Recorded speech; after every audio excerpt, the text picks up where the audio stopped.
neurobiologiste et qui est président de Réseau 10 à Marseille. Et moi-même, donc, je suis donc maître de conférence en psychologie et j'interviens au sein de l'ESP, qui était l'ancienne IUFM, l'Institut d'École supérieure du professorat et de l'éducation, dans lequel j'enseigne. Et notamment, je pilote ou j'ai piloté pendant 8 ans la filière ou le département qui s'occupe des enseignants et de la formation des enseignants spécialisés. Donc ça, c'est ma casquette de formatrice. Parallèlement à ça, je suis rattachée à un laboratoire de recherche qui s'appelle Psyclé, Psychologie de la connaissance du langage et des émotions, dans lequel j'élabore de la recherche, notamment sur les processus inclusifs, l'école inclusive, et je regarde particulièrement du côté des pratiques professionnelles, comment la politique de l'inclusion, c'est-à-dire l'idée que l'ensemble des élèves, même ceux qui présentent des besoins éducatifs particuliers, sont aujourd'hui plutôt scolarisés dans un milieu ordinaire, dans la classe ordinaire, et je regarde dans mes thématiques de recherche comment cette injonction nationale et de fait fait varier les pratiques professionnelles, quelles questions professionnelles ça pose. Et je travaille aussi dans un deuxième temps sur en quoi cette inclusion va fédérer ou va changer les représentations des enseignants, mais aussi des autres élèves de la classe. En quoi le rapport à l'altérité fait... Donc ça, c'est typiquement ma casquette de chercheur. Et avec Michel Habib, c'est pas la première fois qu'on travaille ensemble, puisqu'on a été les premiers à faire des co-interventions sur la dyslexie. À l'époque, donc, puisque quand même, monsieur Legap, vous n'êtes pas sans savoir qu'il existait certains dispositifs, et dans le 05, on a beaucoup travaillé sur cette question. Et on a été les premiers avec Michel à co-animer des interventions, lui avec sa casquette de neurobiologiste et travaillant sur quand même le centre de référence, et moi ma casquette plutôt de pédagogue. Donc voilà, et l'idée aujourd'hui c'est vraiment de vous montrer en quoi les apports, d'une part en quoi les apports de la neurobiologie, des sciences dures comme dit Eric, et des sciences humaines aujourd'hui se maillent. On est dans l'air et demain sera probablement fait que de maillage dans la transdisciplinarité et ou l'interdisciplinarité. Voilà. Alors après, je ne sais pas quoi vous dire puisque Michel n'arrive pas. Donc en même temps, je serais embêtée de commencer. Bonjour, Sophie.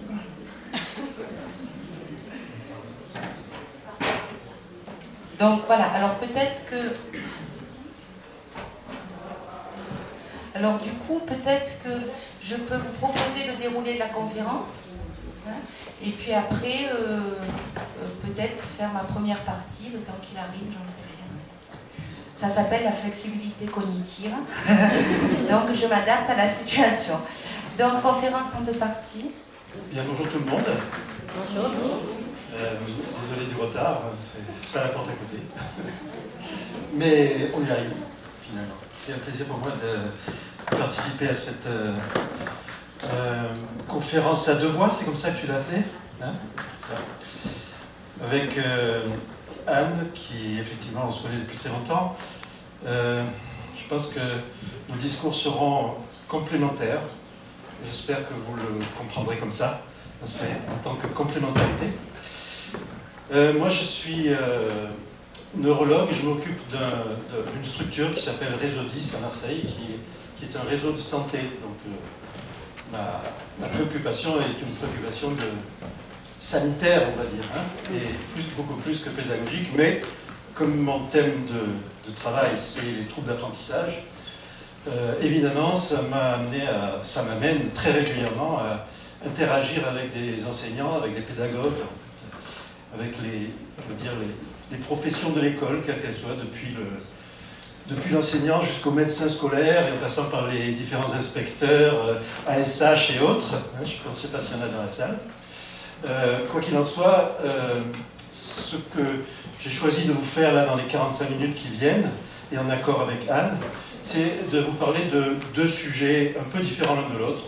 L'un qui est l'apport de la neurobiologie, des recherches récentes en neurobiologie à la connaissance de l'apprentissage, à la compréhension de l'apprentissage.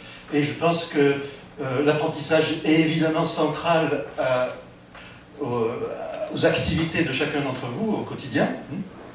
Et donc j'espère que la façon dont je vous parlerai d'apprentissage ne vous sera pas trop étrangère, voire étrange. Et puis la deuxième partie, ce que je connais mieux, parce que moi je le pratique dans mon quotidien à moi, c'est les enfants qui viennent nous consulter à l'hôpital pour des troubles d'apprentissage. Alors évidemment, vous comprendrez tout de suite que s'ils viennent nous consulter à l'hôpital, c'est que leurs troubles d'apprentissage sont importants.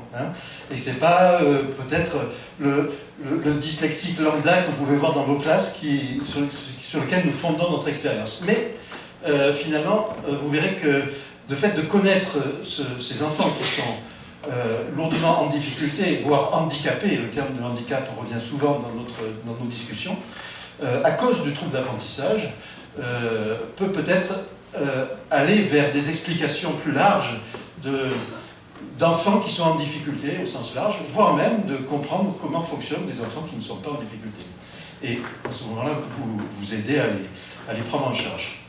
Alors, cette première partie, donc, c'est cette notion d'apprentissage et le terme clé qui revient très régulièrement quand on parle d'apprentissage et de neurosciences et apprentissage, si vous voulez, c'est la notion de plasticité cérébrale. Pourquoi? Parce qu'un cerveau d'enfant, et surtout un cerveau d'enfant qui apprend, a une qualité particulière qui fait qu'il peut apprendre, c'est ce qu'on appelle la plasticité.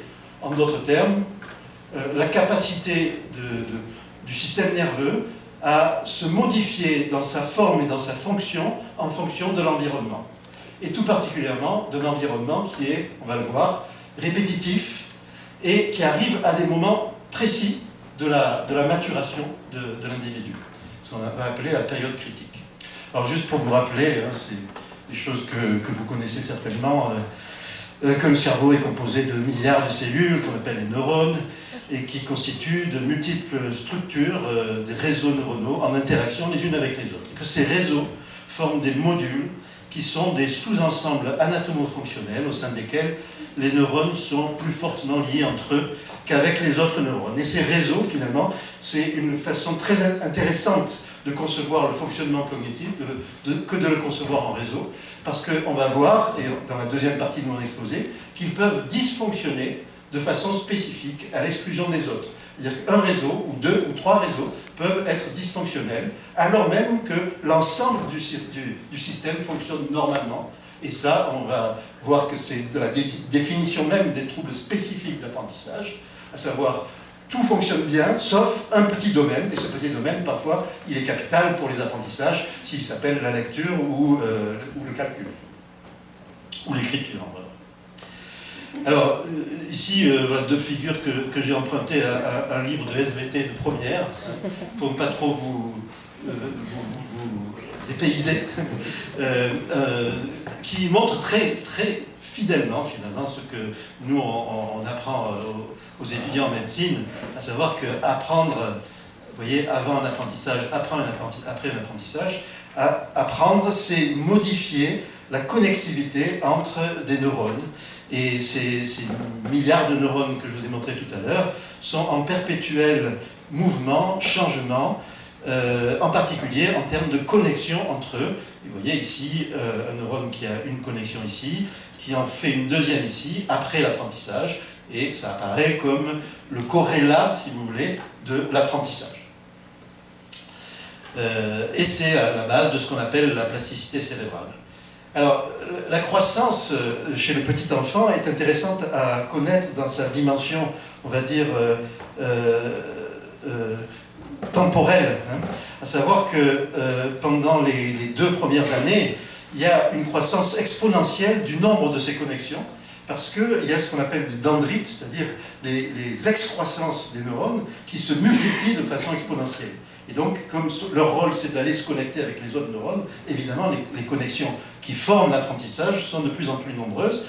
Et ça va un petit peu diminuer par la suite, et vers 16 ans, seulement la moitié de ces synapses, de ces connexions persistent.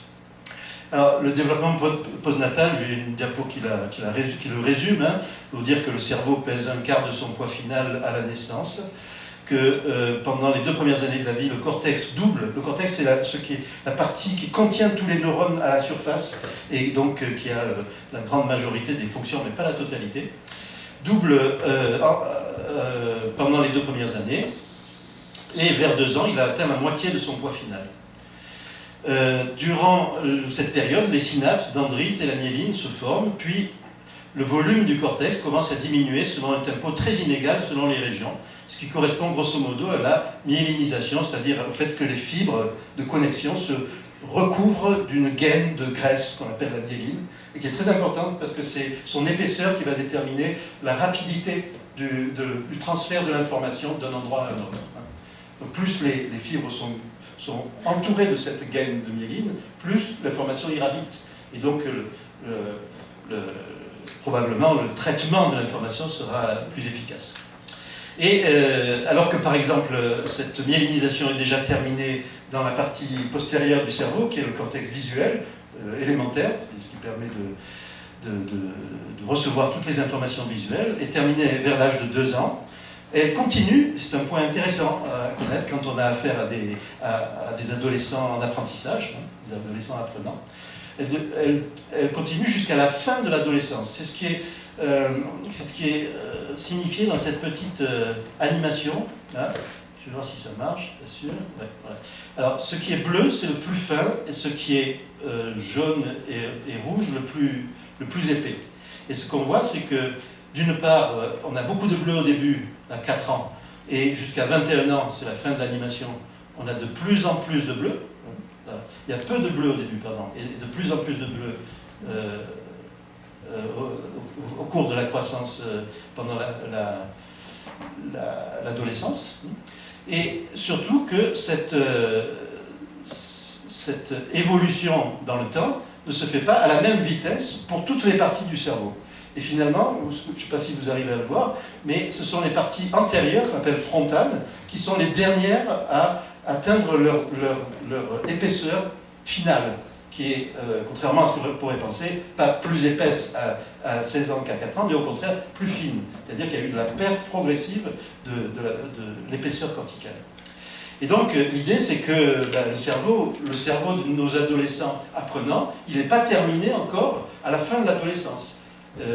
En particulier pour ces fonctions sous-tendues par les lobes frontaux, dont on sait qu'elles sont particulièrement importantes pour certains aspects complexes de l'apprentissage et du comportement, et en particulier tout ce qui est de l'ordre des interactions sociales qui sont sous-tendues par le fonctionnement de ces régions frontales du cerveau. Ce qui peut nous laisser penser que, contrairement à ce qu'on pourrait penser, tout n'est pas fini à la fin de l'adolescence, voire au milieu de l'adolescence, et qu'il y a encore possibilité d'intervenir et de modifier cette évolution, si on a des raisons de penser qu'elle ne se fait pas dans le sens souhaitable. Alors, bon, ça c'est un peu une anecdote, c'est un travail, une application du travail précédent, où on vous montre entre 7 et 19 ans comment se comporte l'épaisseur du lobe frontal, hein, mais en comparant 3 populations en fonction de leur intelligence. C'est-à-dire qu'ils ont comparé des enfants d'intelligence ordinaire, des enfants d'intelligence haute, c'est-à-dire entre 110 et 125 de QI, hein, et des enfants surdoués, qui sont au-delà de 125, voire 130 de quotient intellectuel. Et ce qu'on voit, c'est que le groupe des surdoués se détache nettement des 2 autres, il est ici en bleu, là, par le fait qu'au départ, l'épaisseur est le cortex frontal est moins épais que chez les 2 autres populations, mais surtout que le pic maximal avant lequel l'épaisseur va diminuer progressivement, comme je vous l'ai montré tout à l'heure, est retardé de plusieurs années, alors qu'il est à 7-8 ans chez la majorité des autres individus. Ces enfants-là qui sont précoces, qui sont dits à haut potentiel, et vous en connaissez certainement, hein, puisque on aura peut-être l'occasion d'en parler, mais ils ont souvent des difficultés d'apprentissage pour diverses raisons. Et ces enfants-là, leur pic de croissance à partir duquel le cortex va commencer à diminuer est décalé de 3 ou 4 ans. Il ne se fait qu'à vers 13 ans. Ce qui veut dire qu'il y a toute une période pendant laquelle le cerveau va interagir de façon différente des autres avec son environnement. Et c'est peut-être ce qui explique une partie des capacités différentes de ces enfants. Et peut-être de ses besoins différents aussi, puisque tu as parlé de besoins. Alors, juste pour donner quelques illustrations de la façon dont la plasticité se joue par rapport à l'environnement, hein, 2 exemples. Un exemple qui est très classique, c'est celui des chauffeurs de taxi londoniens, vous avez peut-être entendu parler de ça. On leur a mesuré sur l'IRM l'hippocampe du côté droit, qui est l'endroit où se fait tout ce qui est la mémorisation spatiale. Et l'hippocampe du côté droit est jusqu'à 2 à 3 fois plus développé chez les chauffeurs de taxi de Londres que chez la majorité des individus.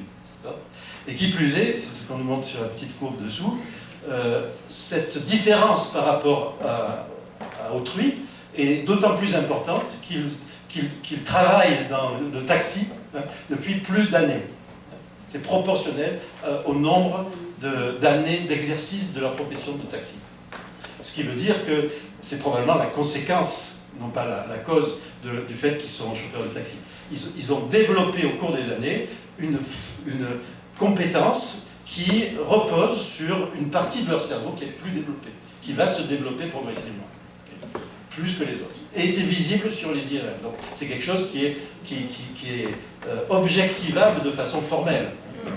De la même manière, ça c'est à un autre niveau, des personnes qui ont fait les IRM avant et après quelques semaines d'apprentissage d'une fonction motrice très particulière, qui est le fait de jongler.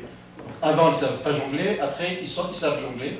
Il leur faut 3 à 5 semaines pour apprendre ça.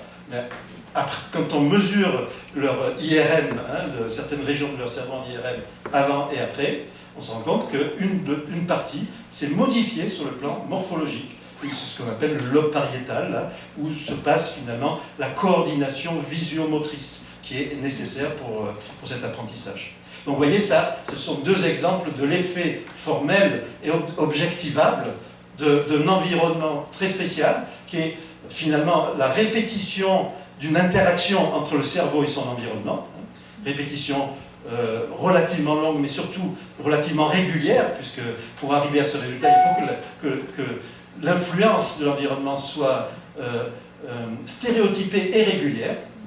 À ce moment-là, le cerveau va changer. Et bon, ça ne veut pas dire qu'il soit de meilleurs conducteurs de taxi, hein, mais le fait d'avoir eu cette expérience a modifié leur cerveau. Il y a un autre exemple qui a beaucoup intéressé les neuroscientifiques, c'est la population des musiciens professionnels. Pourquoi? Parce qu'un musicien, surtout quand il est professionnel, donc il fait ça depuis son enfance en général, hein, quand on le prend à l'âge adulte et qu'on mesure son cerveau, on va s'attendre à avoir une sorte de modèle idéal de l'effet d'un environnement spécifique et répétitif, comme je viens de vous le dire, sur une partie de ces activités cognitives qui est l'audition, peut-être le lien entre l'apprentissage de la lecture de la musique et ce qu'on entend, et puis surtout la coordination du sensoriel, visuel et auditif, avec le moteur, l'apprentissage de l'instrument lui-même, l'apprentissage moteur de l'instrument. Ce qu'on nous montre ici, il y a d'autres exemples que vous pourrez trouver dans la littérature, c'est que des joueurs d'instruments à cordes, et pas d'autres types d'instruments, ont une partie de leur hémisphère droit, en particulier ce qui correspond à la motricité et à la sensibilité des 2 derniers doigts de la main gauche, puisque vous savez que l'hémisphère droit correspond au contrôle de la main gauche, du membre supérieur gauche, qui est beaucoup plus développé, d'une part que son homologue dans l'hémisphère gauche, et d'autre part que chez la population non musicienne, voire même chez les musiciens qui font un instrument autre que l'instrument à cordes. Pourquoi? Parce que l'instrument à cordes, il a la particularité d'exercer de façon intensive et répétitive depuis longtemps, de façon différente, les 2 mains, puisque la main gauche a besoin de beaucoup d'habileté, de finesse dans les mouvements, et surtout les mouvements distaux de la main, alors que la main droite tient simplement un archet, ce qui est beaucoup plus... ça peut être très compliqué à faire, mais beaucoup moins demandeur en dextérité que la main gauche. Et donc cette différence d'usage, finalement, se manifeste à travers la morphologie même de leur cerveau. Il y a une autre partie du cerveau qui a beaucoup intéressé les chercheurs ces derniers temps, c'est justement les connexions entre les différentes régions, depuis surtout qu'on a les moyens de la mettre en évidence de façon très précise par un certain type d'IRM qu'on appelle l'IRM de diffusion, qui montre, comme si on y était, je dirais, toutes les fibres comme des câbles, comme des câbles électriques qui unissent les différentes régions du cerveau. Vous voyez, par exemple, ici, on vous montre, le cortex a été enlevé, on ne le voit pas avec ça, on ne voit que la substance blanche, c'est-à-dire ce qui unit les régions du cerveau les unes aux autres.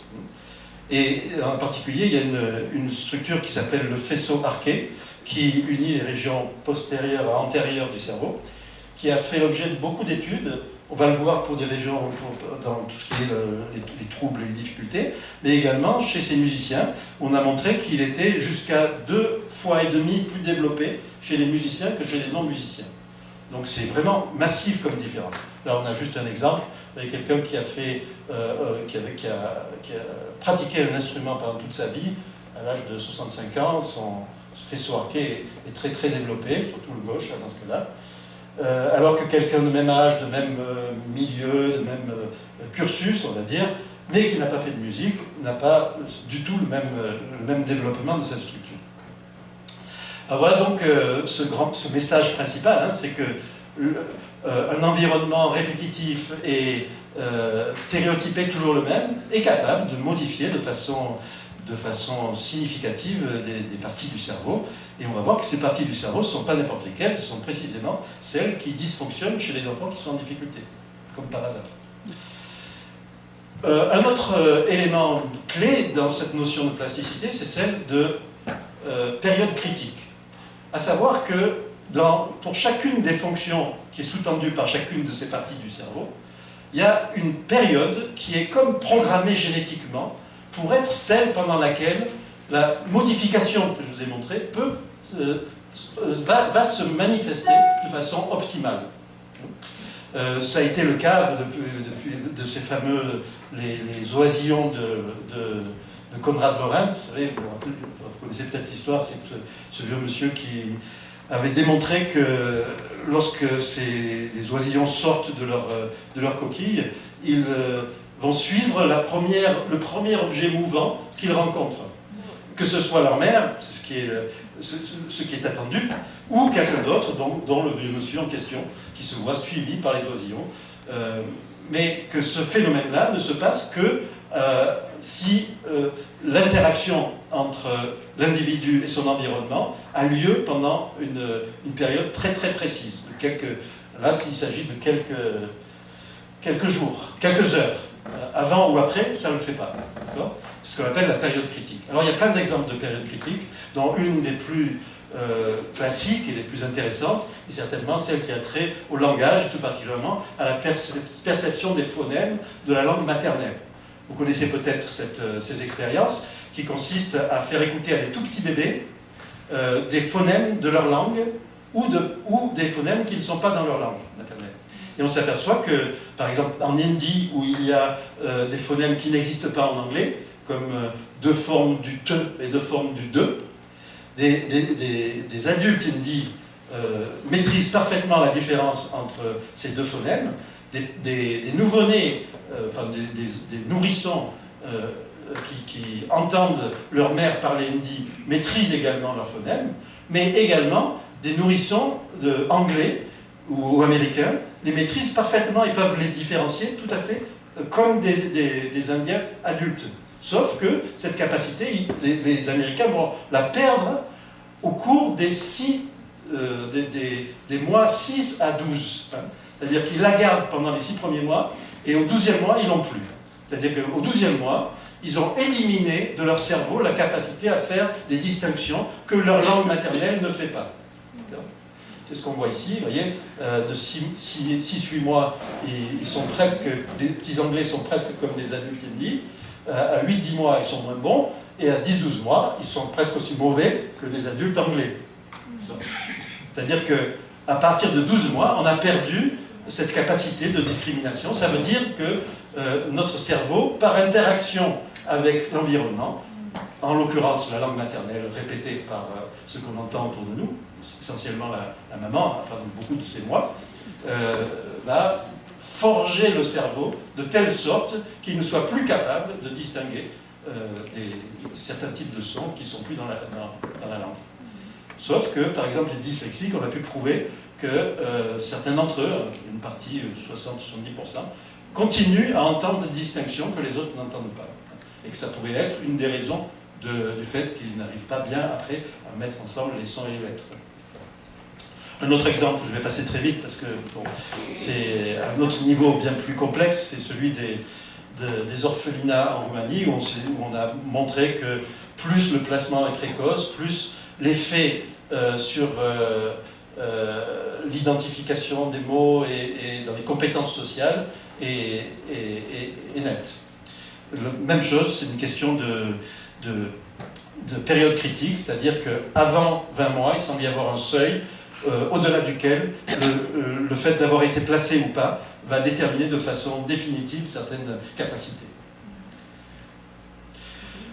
Une autre question qui a beaucoup intéressé les chercheurs, et en particulier un chercheur à Paris qui s'appelle Stanislas Dehaene, qui est célèbre pour ses travaux sur la lecture et également sur le calcul, c'est la question de la lecture, en l'occurrence, d'une zone qui a été découverte dans l'hémisphère gauche, le lobe temporal de l'hémisphère gauche, juste au-dessus de l'oreille, qu'on appelle l'aire de la forme visuelle des mots, qui a une capacité unique de traiter les formes visuelles en tant que lettres. C'est-à-dire que notre système visuel reçoit un ensemble d'informations quand on lit, que ces informations ne sont que des traits des traits et des courbes jusqu'à un certain point, et dès qu'elles arrivent, au moment où elles arrivent dans cette zone-là, elles acquièrent un statut linguistique. Elles deviennent des éléments linguistiques en quelque sorte. Et donc on considère que c'est vraiment une zone très cruciale pour la lecture et l'apprentissage de la lecture. Et en outre, on a pu montrer que des personnes qui sont illettrées ne développent pas bien cette zone,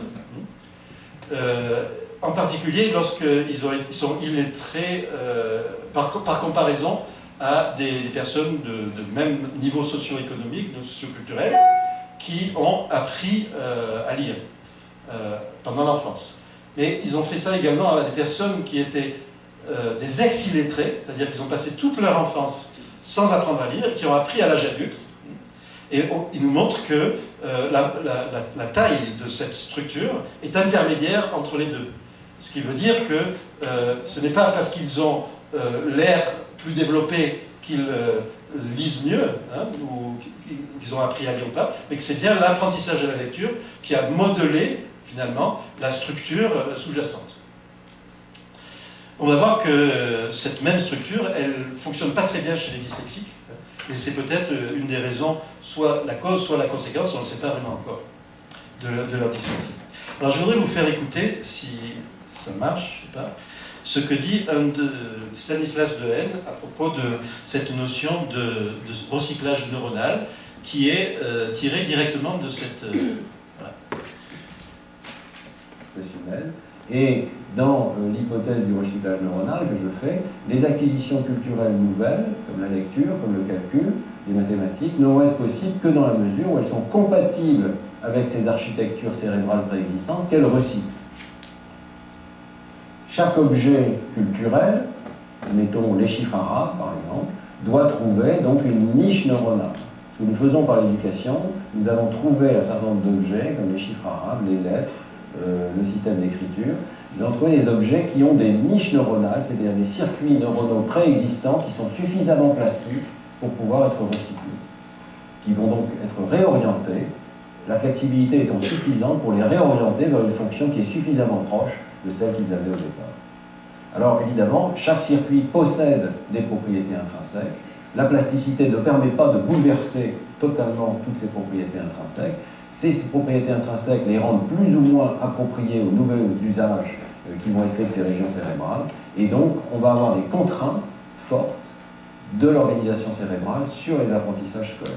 Et on va voir apparaître des traits universels à toutes les cultures, simplement parce que nous avons tous la même organisation cérébrale qui contraint les apprentissages culturels. Alors, vous voyez, là, il y a un débat qui apparaît, là, qui n'est pas totalement fermé, on va voir. C'est celui de ce qu'il appelle le recyclage neuronal, à savoir, est-ce qu'une fonction comme la lecture a émergé comme n'importe quelle autre fonction, comme le langage, par exemple, au cours des espèces, par l'effet de l'évolution et des pressions de l'environnement sur... ou est-ce qu'elle a simplement, c'est ce qu'il défend, utilisé des zones cérébrales déjà existantes en les dévoyant en quelque sorte vers une nouvelle nécessité qui a été l'apparition de la lecture, de l'écriture en fait. Il y a 5000 ans, du temps des écritures cunéiformes dans la région de Mésopotamie, vous savez que c'est là qu'on dit que l'écriture est née. Et en fait, je vous laisse continuer.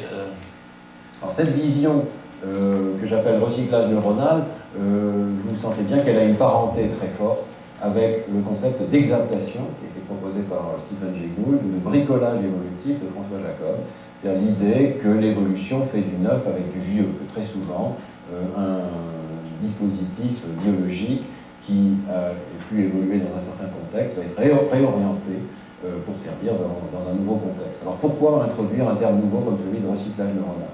Eh bien parce que ça n'est pas tout à fait la même idée.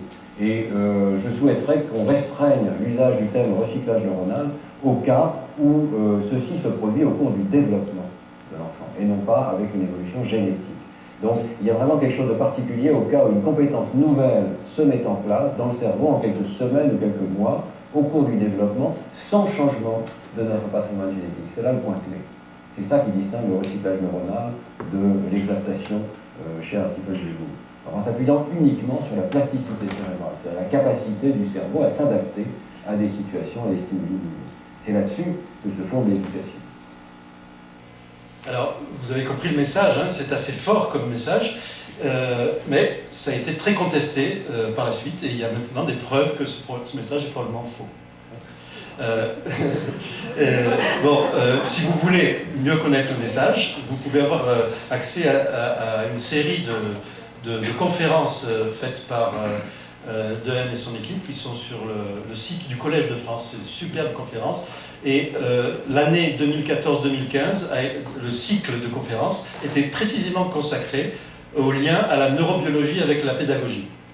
Donc ça, c'était sa conférence inaugurale du début de cette série. Par ailleurs, il y a tout ça est dans ces bouquins multiples, très célèbres. Voilà. Alors, en fait, c'est faux. Pourquoi? Parce que depuis, tout récemment, on a montré que le singe a une aire de la lecture. La même aire, elle existe chez le singe. C'est-à-dire que lorsqu'on apprend à un singe à reconnaître des différents types d'éléments visuels, ici c'était, vous voyez, il y avait des petites lettres Helvetica, des formes de type Tetris et des formes qui ressemblent à des visages, qui sont ici, je ne sais pas si vous arrivez à voir. Mais chacune de ces formes s'implémente de façon différente après l'apprentissage dans cette région du cerveau où se situe chez l'homme l'aire de la forme visuelle des mots. Et qui plus est, vous voyez, la partie bleu marine, hein, c'est une zone spécifique à la perception des formes qui sont des lettres, hein, qui est toute proche d'ailleurs de celle ils appellent ça cartoon face, des pseudo-visages. Et ici, vous avez en rouge la zone qui est activée par des photos de visages, qui est beaucoup plus vaste. Plus récemment encore, une équipe à Marseille a travaillé sur des singes et montré, je ne sais pas si tu connais ce résultat, hein, de Marie Montan, que les singes sont capables de faire de l'orthographe. C'est-à-dire que de reconnaître après apprentissage les mots qui sont bien orthographiés par rapport à des mots qui ne sont pas bien orthographiés. Et que cela se fait vraiment de façon beaucoup plus... pas du tout comme le hasard. Et qui plus est, les règles sur lesquelles ils se reposent pour distinguer les deux types de mots sont exactement les mêmes que celles du petit enfant qui apprend à lire, qui apprend l'orthographe. En particulier en termes de proximité, je ne vais pas rentrer dans les détails. Bon, il y a des raisons de penser donc que le message clé de Stanislas Dehaene pourrait être largement remis en question par ces résultats. Alors on va s'approcher un petit peu des dyslexiques. Là, je vais vous montrer que... Je vous ai parlé tout à l'heure du faisceau arqué, hein, qui est ce faisceau de substances blanches qui relie en fait les zones auditives du cerveau avec les zones motrices, tout ça dans l'hémisphère gauche. Or, ce faisceau arqué, je vous ai dit également qu'il était très développé chez les musiciens. Or, c'est la partie qui diffère le plus chez les dyslexiques par rapport à des non-dyslexiques.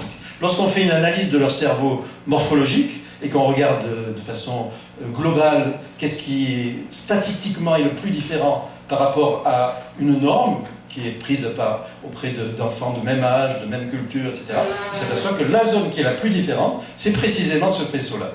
Et donc ça amène à penser que la difficulté qu'ils rencontrent dans l'apprentissage de la lecture, c'est-à-dire essentiellement la difficulté à mettre en relation les graphèmes et les phonèmes, les lettres et les sons, pourrait être liée non pas à un défaut de lecture visuelle, ni à un défaut phonologique, comme on l'a souvent dit, hein, mais peut-être simplement à un défaut de mise en relation, d'intégration entre la phonologie et la vision. Et on a des raisons de penser que c'est au niveau de ces fibres de connexion, et non pas au niveau des zones corticales qui traitent l'information, que se situerait le problème chez eux.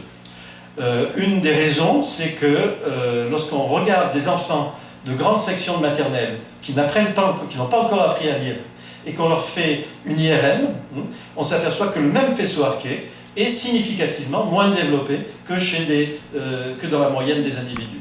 Et ça ne peut pas être une conséquence de leur dyslexie, puisqu'ils n'ont pas commencé à apprendre à lire. Donc, vous me direz, comment on sait qu'ils vont être dyslexiques? Ils ont pris dans des populations qu'on dit à risque, c'est-à-dire des familles où il y a beaucoup de dyslexiques déjà dans la famille, et comme on connaît le facteur génétique sous-jacent à la dyslexie, on présume qu'ils ont un marqueur génétique de cette dyslexie.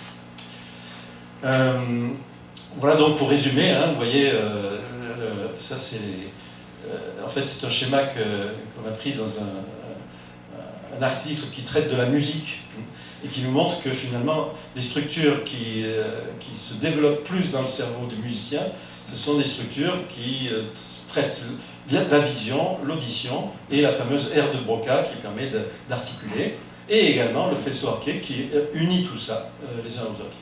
Et donc ça nous a amené à réfléchir un petit peu sur le lien entre musique et dyslexie, et on a proposé d'utiliser un entraînement musical en remplacement de la rééducation orthophonique pour améliorer la lecture et la phonologie chez les dyslexiques.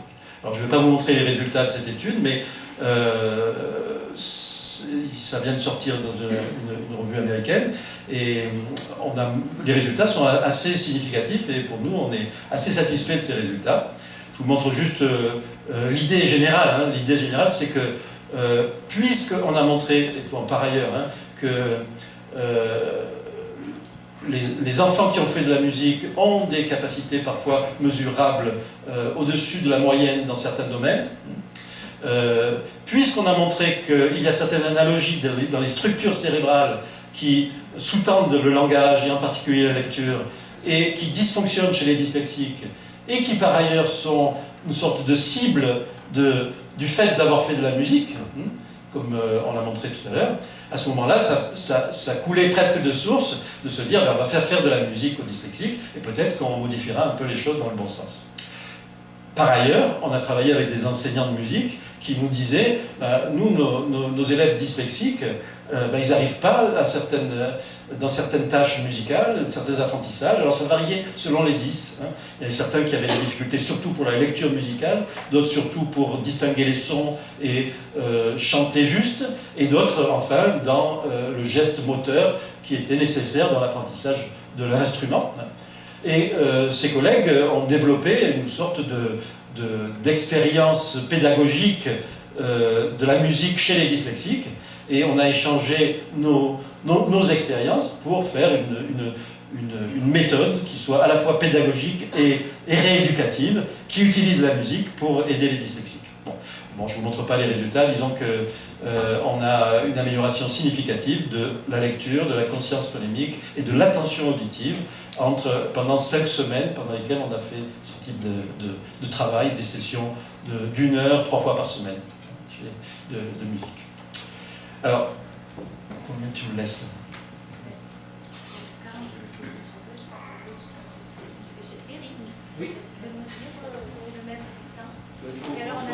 dehors à 7 heures. D'accord. C'est une réponse. Bon, là, je vois 33 minutes. Je pense que je peux aller jusqu'à 45. Hein. Alors, quelques mots sur l'enfant qui apprend. Et là aussi, je vais vous montrer un petit film, parce que ça va parler de façon plus éloquente que je ne pourrais le faire. C'est une jeune femme qui a 20 ans et qui vient témoigner de son parcours d'ancienne dyslexique. Bonsoir, donc je m'appelle Christelle, j'ai 20 ans, je suis dyslexique sévère, c'est-à-dire que j'ai un retard de lecture de plus de 4 ans. Ce soir, je vais essayer de vous expliquer donc, ce qu'on ressent quand on est considéré comme différent et surtout l'importance du regard et du rôle de chacun. Mon parcours scolaire a été plus ou moins chaotique, il a souvent dépendu du regard de mes professeurs qu'ils avaient envers moi.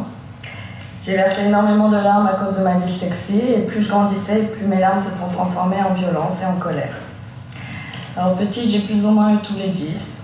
Donc pareil, lorsqu'on me lançait un ballon, je mettais mes bras en cercle et il passait entre. J'arrivais pas à me repérer ni dans le temps ni dans l'espace. Donc par exemple, je disais hier j'ai mangé une pomme. Demain j'ai mangé une pomme. Et sinon, je faisais aucune différence entre dessus, dessous, hier, aujourd'hui, etc.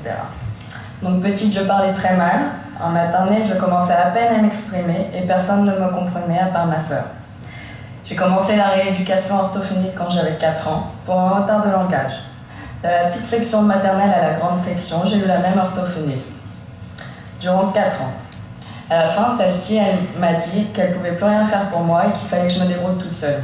Sauf qu'il me restait encore énormément de progrès à faire. Lorsque vous êtes petite et que vous entendez ces mots alors que vous comptez sur cette personne, ça vous marque.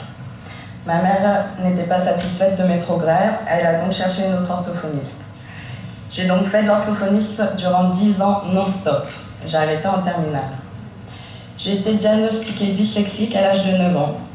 J'ai aussi fait de la psychomotricité à l'âge de 7 et 8 ans et de l'orthopsie à l'âge de 10 et 17 ans. Tous ces professionnels étaient épatés par mon parcours. D'où je suis partie, le fait que je ne baisse jamais les bras, que je sois toujours présente, prête à travailler encore et encore, et surtout du niveau atteint. J'ai été diagnostiquée précoce à 16 ans. Je me rappellerai toujours de ce jour-là. J'avais une boule au ventre, de peur qu'on m'annonce que j'étais une arriérée. Quel soulagement qu'on m'a dit que ce n'était pas le cas et que même j'avais un QI supérieur à la moyenne. À mon premier CP, j'étais très motivée pour faire une bonne scolarité et surtout pour être comme mon modèle, ma sœur. J'ai très vite compris que cela me serait impossible car je n'arrivais pas à apprendre, pas à lire et encore moins à écrire. De plus, ma maîtresse n'arrangeait pas les choses car pour elle, j'étais une arriérée. Un jour, alors que ma sœur expliquait à mes parents ce qu'elle voulait faire plus tard, ma mère me posa la question. Je lui ai répondu que je serais clocharde parce que la maîtresse l'avait dit, car je n'arrivais pas à lire. Suite à cette très dure année, je n'aimais plus l'école. Souvent, je me plaignais de mal de ventre et de tête afin d'éviter les cours, car pour moi, c'était devenu un calvaire. Pendant longtemps, je n'aimais pas à ouvrir mes cahiers de cours, parce que ça me faisait remonter d'atroces souvenirs et mes larmes. Maintenant, ces cahiers sont la preuve d'où je suis partie et de tout le chemin parcouru pour en arriver là. J'ai suffisamment de recul envers moi et envers ma dyslexie pour rire de mes erreurs. Mais il n'y a encore pas si longtemps, je n'appréciais absolument pas qu'on se moque de moi et de mes fautes et qu'on se permette de les faire remarquer. Car je fais toujours des erreurs. Il y a encore quelques semaines, lors d'une réunion à la CDA, afin d'expliquer pourquoi je souhaitais une reconnaissance d'adulte en situation de handicap, j'avais mal compris un mot. On m'a dit que je n'étais pas éligible, j'ai compris illigible. Donc j'ai pas compris le sens de la phrase. Heureusement, c'était à l'oral. Si cela s'était produit à l'écrit, toute personne me relisant s'aurait dit « mais elle se moque de moi ». Elle ne fait aucun effort, elle ne travaille pas, c'est une feignante. Chose que j'ai assez souvent entendue. Tout au long de ma scolarité, j'ai rencontré 2 types de professeurs. Ceux qui sont géniaux, qui m'ont aidé à avancer et qui m'ont écouté et soutenu. Sans eux, je ne serais certainement pas là. En primaire, en CM1 et CM2, ce fut le cas. Ils m'encourageaient, s'arrêtaient pas sur mes erreurs et surtout voyaient et encourageaient mes progrès. Au collège, mon professeur de maths m'a fait aimer sa matière comme jamais. Il a appuyé ma candidature pour mon passage en 4e section européenne espagnole. J'avais choisi cette section parce que pour moi, l'anglais était impossible à apprendre. En troisième, ma professeure de français me soutenait. Elle m'a même donné des cours particuliers pour mon passage de bac de français et pour préparer mon premier témoignage. Au lycée, en seconde et première, ma professeure d'SVT me donnait les polycopiés des cours et prenait ma défense auprès des professeurs qui disaient que je faisais rien. Cette même professeure en terminale, alors que je n'étais plus dans sa classe, continuait à me donner les polycopiés des cours, à me les envoyer par internet et à se soucier de mon parcours scolaire. Il y a aussi les professeurs qui m'ont démotivée, écrasée et fait pleurer. Au lycée, j'avais une professeure qui a fait de la discrimination envers moi. Elle m'a fait perdre plus de 5 kilos. Un jour, alors qu'elle m'a rendu un DS, qu'elle jugeait tellement médiocre qu'elle ne l'avait pas noté, elle me dit qu'il fallait que j'arrête de me prendre pour le centre du monde. J'étais tellement énervée que je me suis mordu le pouce jusqu'au sang. Il a fallu plusieurs jours avant que la marque s'enlève. Je fis lire ce DS à mes camarades. Ils m'ont dit que ces commentaires n'étaient pas justifiés, ce qui était exact, car d'autres professeurs de la même matière me notèrent entre 8 et 12 sur 20. Heureusement, j'avais une excellente enseignante référente. Elle s'occupait de moi quand j'ai eu mon PPS, qui comprenait le tiers-temps, des polycopiés des cours, la reformulation des consignes afin d'éviter leur sujet, et si le tiers-temps n'était pas possible, c'était des questions en moins. Le problème avec le tiers-temps, c'est que de rester assise 3 heures sur une chaise, ça m'est impossible. Alors 4h20, c'est inimaginable. Donc on me reprochait souvent de ne pas l'utiliser jusqu'au bout. Lors d'une réunion pour le PPS, un professeur me dit de prendre une AVS, chose que j'ai directement refusée, n'en voyant pas l'utilité à partir du moment où j'avais les polycopiés de mes cours. De plus, cette enseignante référente me soutenait et m'a permis d'avancer encore et encore, même quand des professeurs n'appliquaient pas le PPS. Bon, donc je vais arrêter là cet enregistrement. Juste, vous voyez, si j'ai choisi ça, c'est d'abord pour me permettre de me reposer un petit peu, et d'autre part parce qu'elle parle, effectivement, elle dit plein de choses qui... c'est presque un cours sur les troubles 10. Bon, malheureusement pour elle, elle cumule un ensemble de difficultés, et elle correspond tout à fait au profil dont je parlais tout à l'heure, à savoir les enfants qui sont des dyslexiques sévères, pour qui la scolarité a été assez infernale et qui ont beaucoup souffert de leurs troubles. On peut les caractériser par ce qu'on appelle des multidys, à savoir, elle vous dit qu'elle était dyspraxique, elle n'arrivait pas à attraper les balles, qu'elle était perdue dans le temps. Elle fait une erreur, hein, elle-même à l'âge de 20 ans, donc elle n'a pas résolu totalement ce problème-là.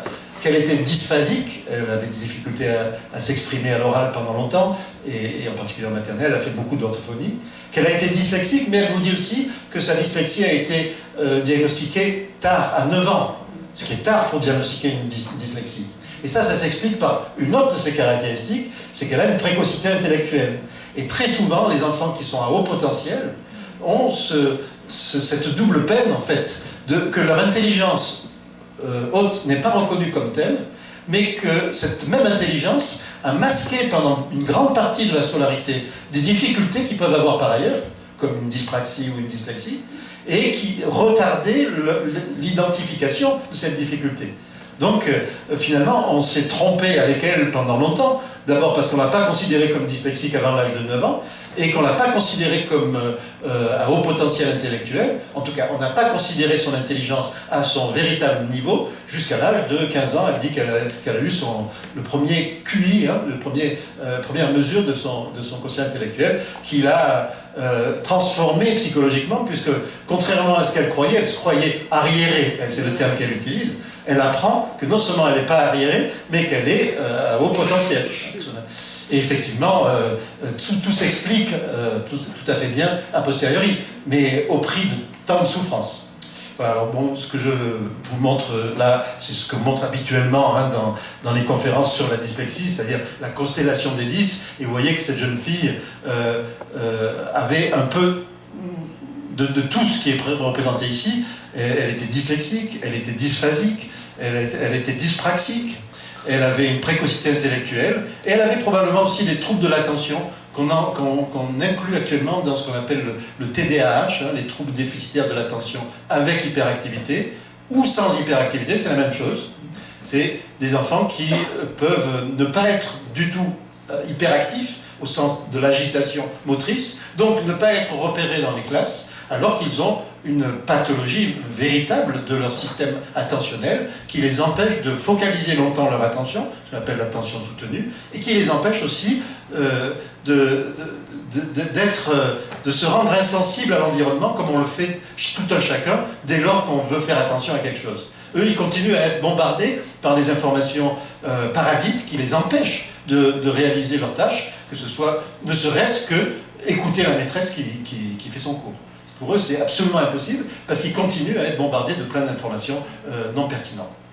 Alors, bon là c'était pour essayer de conclure sur une diapo que j'ai ici. Voilà. Alors ça, c'est un petit peu le résumé inévitable et universel de tous les enfants qui souffrent de ces troubles 10, à savoir ce qu'on appelle la spirale de l'échec, hein, de l'échec scolaire, c'est-à-dire qu'à cause d'un trouble, qu'il s'agisse de dyslexie, de dysgraphie, etc., ils sont en échec dans leurs apprentissages. Or, la conséquence inévitable de cet échec, qu'on le veuille ou pas, tout ce qu'on pourra faire pour l'éviter, on n'arrivera jamais à l'éviter complètement, c'est la baisse de l'estime de soi. C'est l'enfant qui se dévalorise. Il se dévalorise pourquoi? Parce que dès qu'il entre dans les apprentissages, il voit par comparaison avec les autres qu'il n'y arrive pas. Et évidemment,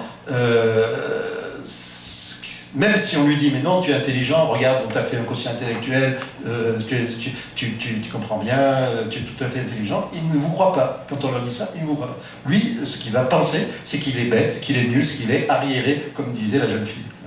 À cause de ça, ça va souvent entraîner des conséquences comportementales, soit un trouble du comportement avec plutôt quelque chose d'instabilité, d'agressivité, soit au contraire et plus souvent une inhibition, ce qu'on appelle une anxiété de performance, et dans tous les cas, une démotivation, un désinvestissement qui va retentir de façon négative sur le trouble et contribuer à aggraver le trouble. C'est en ça qu'il y a une spirale. Et donc le but des rééducateurs comme des enseignants face à ça, c'est de rompre cette spirale et d'essayer par tous les moyens d'empêcher que la baisse de l'estime de soi vienne accentuer, aggraver le problème.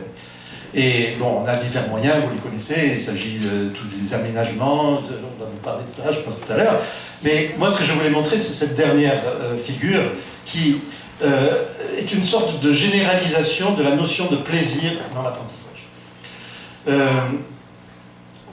Voilà, je pense qu'un enfant qui apprend, et quel que soit le type d'apprentissage, lorsque son système cérébral est normal, hein, et lorsque les systèmes neuraux qui sous-tendent la fonction à apprendre est intacte, tout va se passer de façon presque naturelle. Je vous l'ai dit dans la première partie du cours, il y a beaucoup de choses qui sont déjà pré-câblées et qui n'attendent que la mise en fonction pour se mettre à fonctionner, à marcher, à bien fonctionner. C'est le cas, par exemple, de l'enfant qui apprend à marcher. Vous savez que vous prenez un nouveau-né, vous le mettez au bord d'une table, il se met il a sa moelle épinière, c'est même pas son cerveau, sa moelle épinière contient le programme de la marche. En revanche, pour bien apprendre à marcher, il faut d'abord qu'on l'aide, qu'il voit qu'il peut marcher, et il y a une sorte de jubilation de la répétition, en quelque sorte. Il voit qu'il commence à marcher, il va avoir envie de continuer, et le fait de continuer améliore sa performance et lui permet d'apprendre. L'apprentissage, finalement, ce n'est que la conséquence du plaisir de découvrir qu'on a cette fonction intacte. Or, les enfants qui, eux, sont en difficulté, ils n'ont pas ça du tout. D'abord, ils n'ont pas de plaisir dans leurs apprentissages. Prenons l'exemple de l'écriture. Un enfant qui a une dysgraphie, pour lui, c'est certainement pas un plaisir. Il ne va pas du tout avoir envie de répéter le geste d'écriture. Au contraire, il va vouloir en faire le moins possible, et c'est naturel. D'autant que certains d'entre eux ont même de la souffrance physique, une vraie douleur physique à l'écriture. Vous imaginez que si on considère que le plaisir est le moteur de la répétition, et que la répétition est la condition de l'apprentissage, à ce moment-là, on comprend très très bien que les enfants qui sont en difficulté n'aient pas ce plaisir-là. Et donc, tout l'enjeu, tout le challenge, ça va être d'essayer de leur redonner ce plaisir, en plus de ce que vous pouvez faire dans les apprentissages. Voilà. Donc merci. Compte tenu du temps, je vais raccourcir un peu, hein, et donc je vais parler à peu près une demi-heure pour laisser un quart d'heure de débat quand même et de questions-réponses. Hein. Donc, je vais prendre la suite des propos de Michel et donc vous plonger quelques instants dans le monde de la classe et surtout je vais travailler sur la question donc, de l'école inclusive et de la scolarisation des élèves à besoins éducatifs particuliers, dans les 10 parties, hein, et de vous montrer comment l'école a évolué, dans la prise en charge de ces élèves différents pour aller vers la problématique vraiment de l'inclusion scolaire et comment un enseignant peut arriver à adapter sa pédagogie pour faire en sorte que l'enfant apprenne et peut-être travailler sur le circuit de récompense et de plaisir que vient d'évoquer Michel. Hein, c'est un peu l'idée. Donc très rapidement, j'aimerais évoquer avec vous vraiment et vous faire sentir que si on est là aujourd'hui, c'est que l'école, elle a évolué. Et il n'a pas toujours été question pour l'école de prendre en charge des élèves différents. Et donc on peut dire que avant 1909, c'est-à-dire globalement l'avènement de l'école, Jules Ferry, etc., les enfants différents n'étaient pas du tout pris en charge par l'école, qui n'existait pas du reste, mais plutôt étaient pris en charge soit par les systèmes caritatifs, hein, et soit par les systèmes de la santé. Et donc, on doit à M. Bourneville, qui était neurologue, la première, alors ce n'était pas une école à l'époque, hein, mais c'était l'idée que dans les asiles où on mettait les enfants différents, anormaux, arriérés, débiles, idiots selon l'étiologie de l'époque, eh bien, il y avait toujours l'idée qu'il y avait une éducabilité cognitive qu'on pouvait faire, hein, et il s'agissait de commencer à travailler sur la notion d'apprentissage, y compris pour ceux dont on pensait que ce n'était pas possible. Et donc, à la suite de ces travaux-là, il y a deux noms que j'aimerais citer avec vous, c'est-à-dire le nom du docteur Bourneville, donc il y a encore des écoles à Ocrana-Bistret, et il y a évidemment le nom de Maria Montessori, qui elle, en Italie, a pris en charge des élèves, donc des enfants anormaux, et a fait une méthode basée sur les sens, etc., pour apprendre quelque chose à des élèves et à des enfants. Donc l'idée, c'est qu'après, nous sommes passés dans une étape de ségrégative. Ségrégative, c'est le moment où il y a eu l'école obligatoire, hein, et bien, l'école obligatoire a forcément augmenté l'hétérogénéité dans les classes. Hein, et donc, du coup, il fallait bien... L'école a été devant un vrai problème.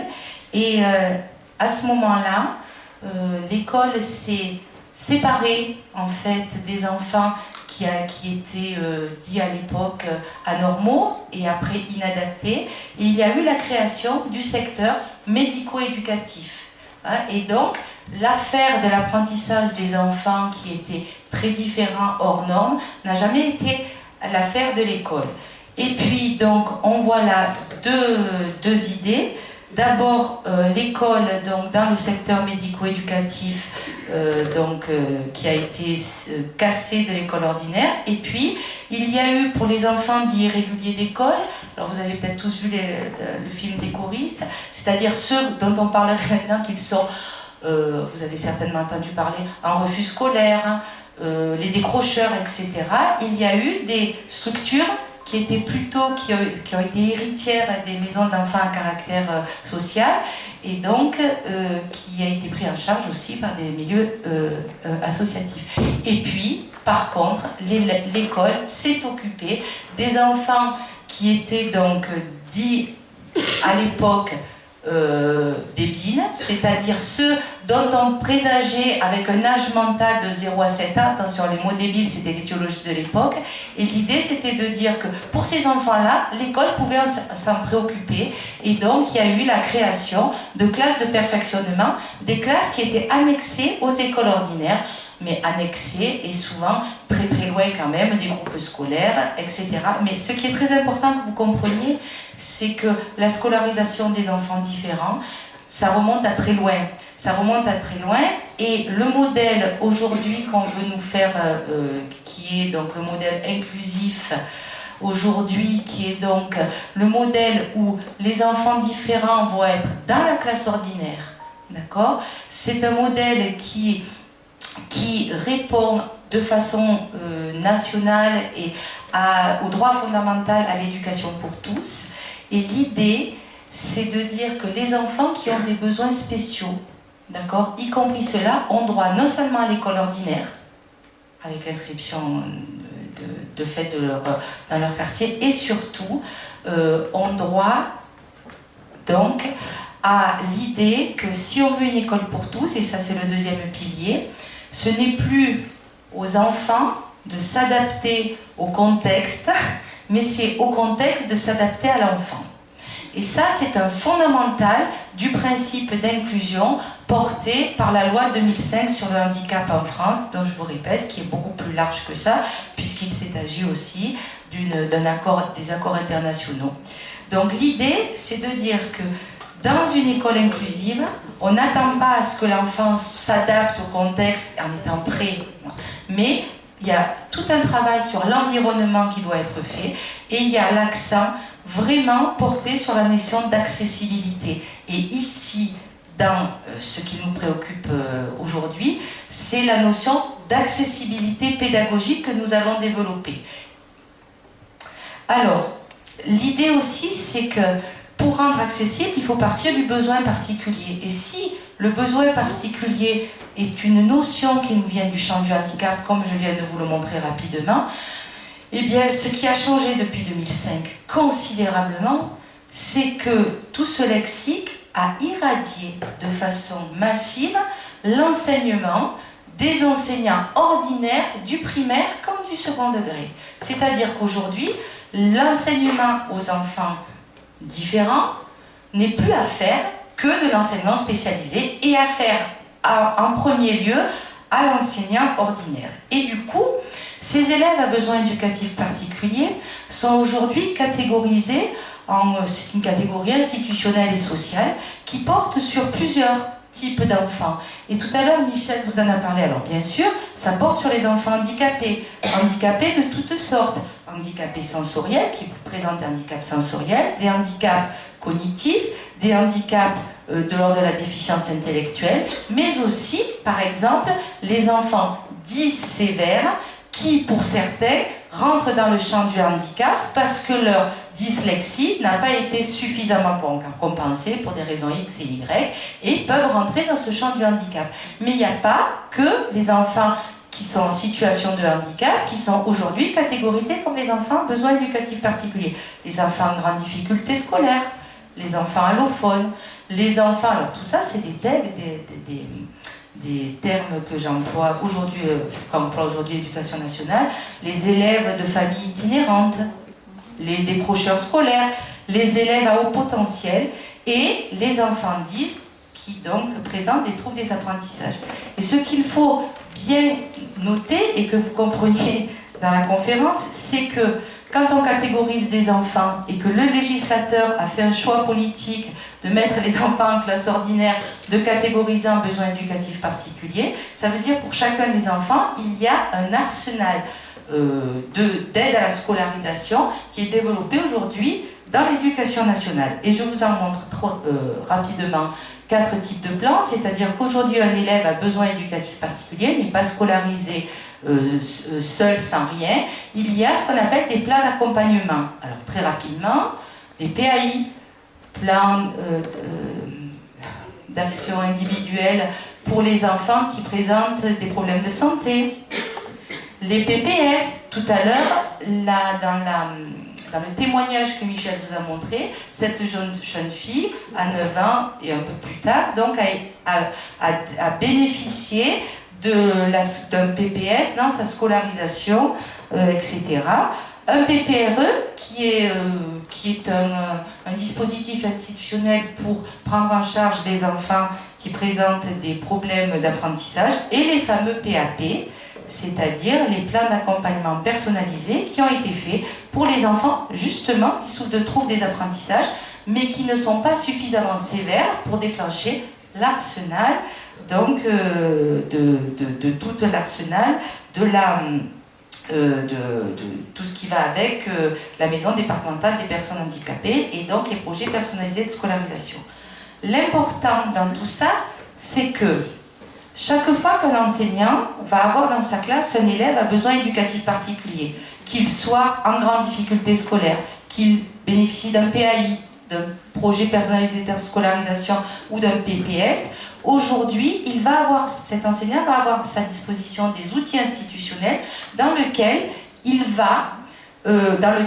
l'institution lui dit, à l'aide des orthophonistes qui ont fait des bilans, des neuropsies, cet enfant, pour l'aider dans sa scolarité, il y a une sorte d'obligation de faire des aménagements pédagogiques pour rendre accessible votre savoir.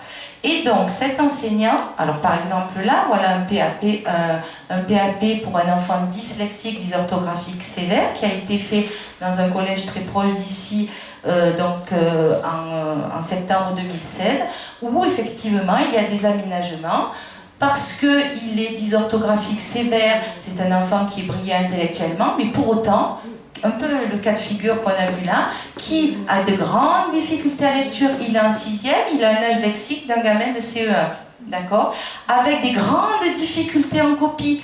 Ça veut dire que pendant qu'il écoute le prof, et que le prof lui dit de copier, c'est impossible pour lui. Donc, ça veut dire qu'il est une grande lenteur dans sa copie. Et tout à l'heure, Michel vous a montré comment toute cette constellation des 10 reflète des compétences cognitives différentes qui ont quelque chose à trait avec les apprentissages. Et du coup, pour compenser ces difficultés, dans le PAP, il y a des aménagements pédagogiques. Là où je veux en venir, c'est qu'aujourd'hui, dans une classe ordinaire, de collège ou d'école, d'accord?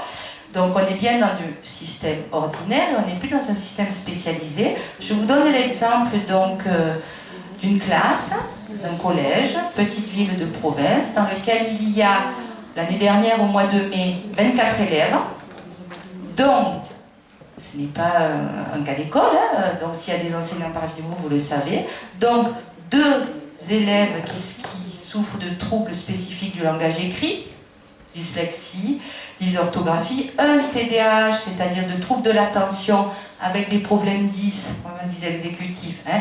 Donc tous les 2 sont issus du champ du handicap avec un PPS. Nous avons un élève dysorthographique avec un PAP, celui dont je vous ai montré. 4 élèves allophones, nouvellement arrivés en France. Hein. Nous avons 5 élèves en grande difficulté scolaire avec PPRE, donc 4 avec des problématiques fortes sociales. Ça veut dire que les enseignants ordinaires de cette classe-là doivent faire face à une hétérogénéité de plus en plus grandissante parce que nous sommes dans une visée inclusive.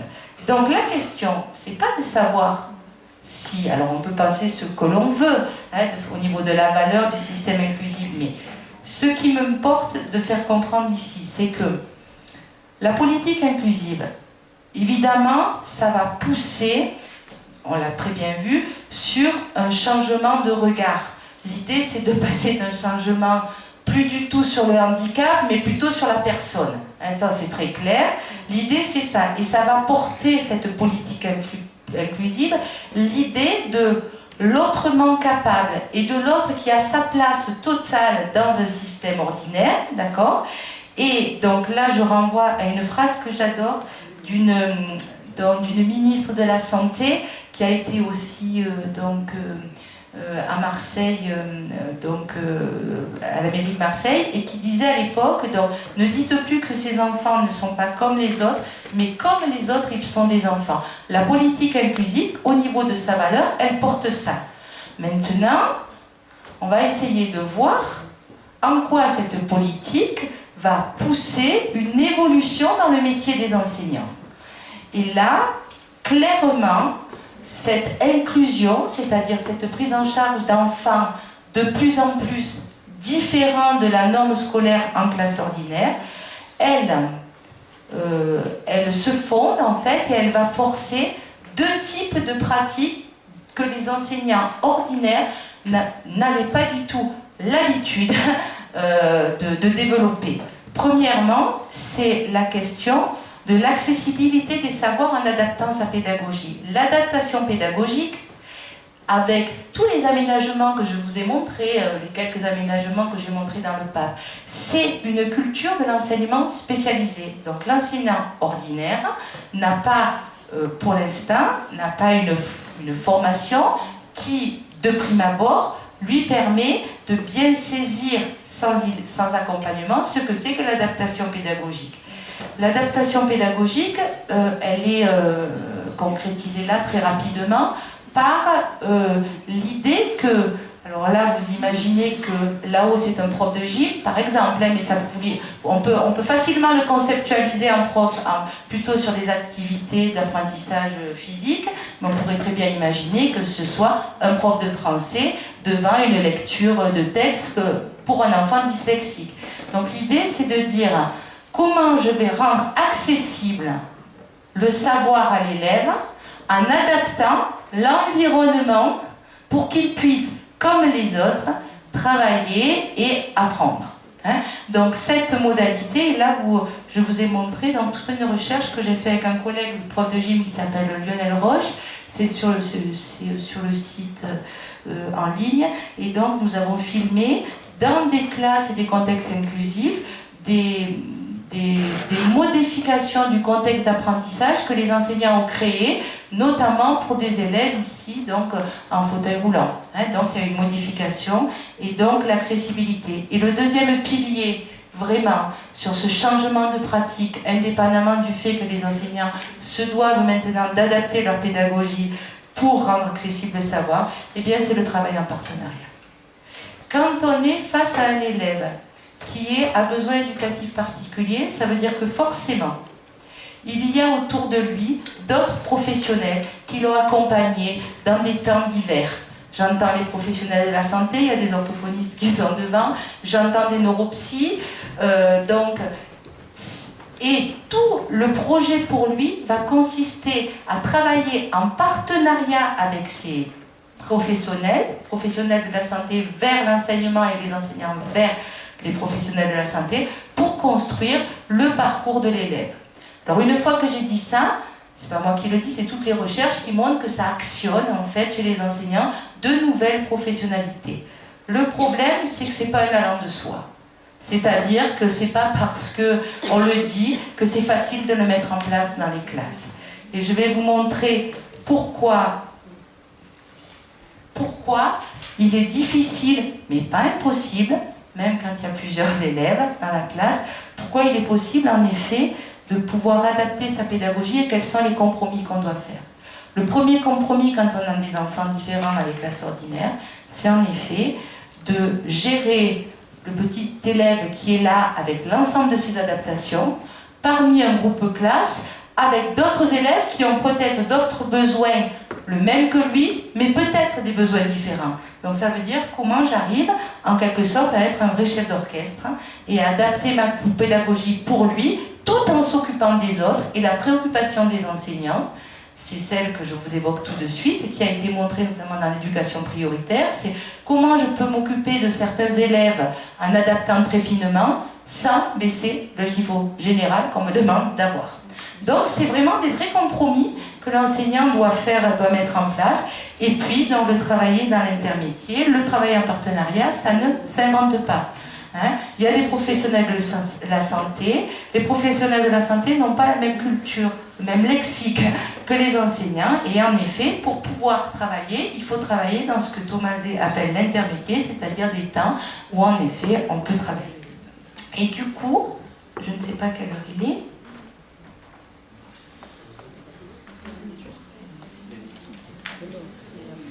Donc, je vais très rapidement pour vous montrer ce que c'est que cette affaire d'adaptation pédagogique. Et je rebondirai à la fin de ma conférence sur certains points que Michel Habib a évoqué, notamment sur la question de la plasticité neuronale et l'idée que quand on travaille avec un élève de façon répétitive ou pas répétitive du reste, il apprend. Il apprend et du coup, ça permet même à ceux de progresser. Donc l'idée, c'est de dire que pour adapter sa pédagogie, eh bien, il y a, excusez-moi, voilà. Il y a une première façon qui ne nous vient pas de l'enseignement spécialisé, mais qu'on appelle la différenciation pédagogique. La différenciation pédagogique dans une classe, c'est pour un enseignant le fait de développer et de multiplier les modalités, les tâches proposées aux élèves, les modalités de travail, pour le même objectif de savoir à développer pour l'ensemble de sa classe. Je vous en cite un exemple très rapidement ici. Vous êtes dans une tâche où l'enseignante veut faire apprendre à ses élèves une règle de grammaire, par exemple, hein, c'est-à-dire l'accord du verbe du premier groupe au présent. Tout le monde voit à peu près. Donc, elle propose différents types de tâches pour l'ensemble des élèves. Dans un premier temps, elle va faire travailler un travail individuel sur cette fiche, où elle va en effet demander à l'élève d'utiliser cette connaissance de grammaire-là et de remplir en fait des petits sortes de textes à trous pour mobiliser la connaissance de grammaire qu'il aurait. Dans ces deux exercices, il y en a un plus facile que l'autre, parce qu'il appelle des processus cognitifs différents. Donc voyez bien que pour le même exercice, pour la même connaissance à mobiliser, l'enseignant a choisi, non pas de faire qu'un type d'exercice, mais de travailler sur plusieurs exercices pour être sûr que l'enfant peut mobiliser. Et puis, dans un deuxième temps, cette enseignante décide, une fois qu'elle a fait travailler ça en individuel, de mettre les enfants par deux. Et dans ce cas-là, elle fait travailler ses enfants sur ce petit texte dans lequel ils ont encore à remplir, sauf que ce texte, cette tâche-là est un petit peu plus compliquée que la première, puisqu'il s'agit de lire un texte et donc de faire ce qu'on appelle des calculs syntaxiques et pas seulement dans des phrases. Donc vous voyez bien que là, elle a différencié sa pédagogie en faisant 3 exercices différents pour le même objectif de savoir pour tous. L'adaptation pédagogique maintenant, et c'est là où je voulais revenir, il va s'agir pour l'enseignant de faire des adaptations ciblées en répondant aux besoins d'un élève particulier et ça va susciter des aménagements. Sauf que dans cette petite animation, je vais essayer de vous montrer que les adaptations pédagogiques que l'enseignant va pouvoir faire vont l'éloigner ou non de l'objectif de savoir du groupe qu'elle va développer ou qu'il va développer de son groupe classe. Si besoin, pour certains enfants, ça voudra dire que l'enseignant ne va pas enseigner en quelque part la même chose pour cet élève que pour les autres.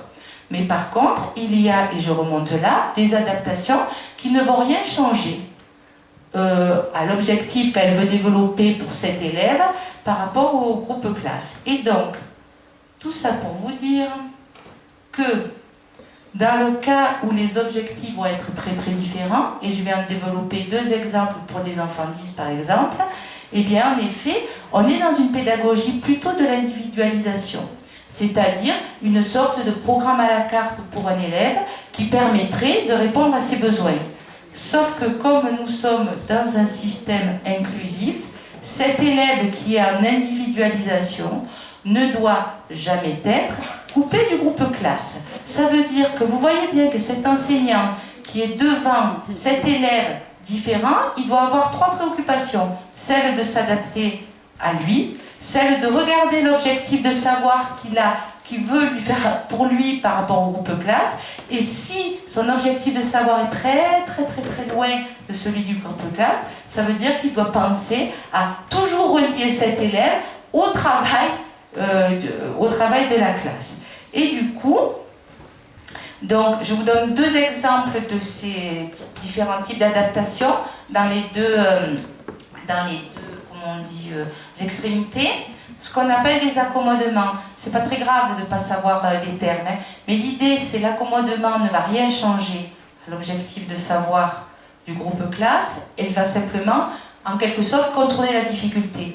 quand pour un élève dyslexique sévère, la maîtresse, l'enseignant décide pour lui de lui relire une consigne écrite, parce que le gamin il ne sait pas lire, d'accord, ou il a un âge de lecture, comme cette jeune fille tout à l'heure, un âge de lecture qui ne lui permet pas de comprendre la consigne écrite, alors que potentiellement il aurait les compétences et les connaissances pour résoudre la tâche. À ce moment-là, elle va faire un accommodement.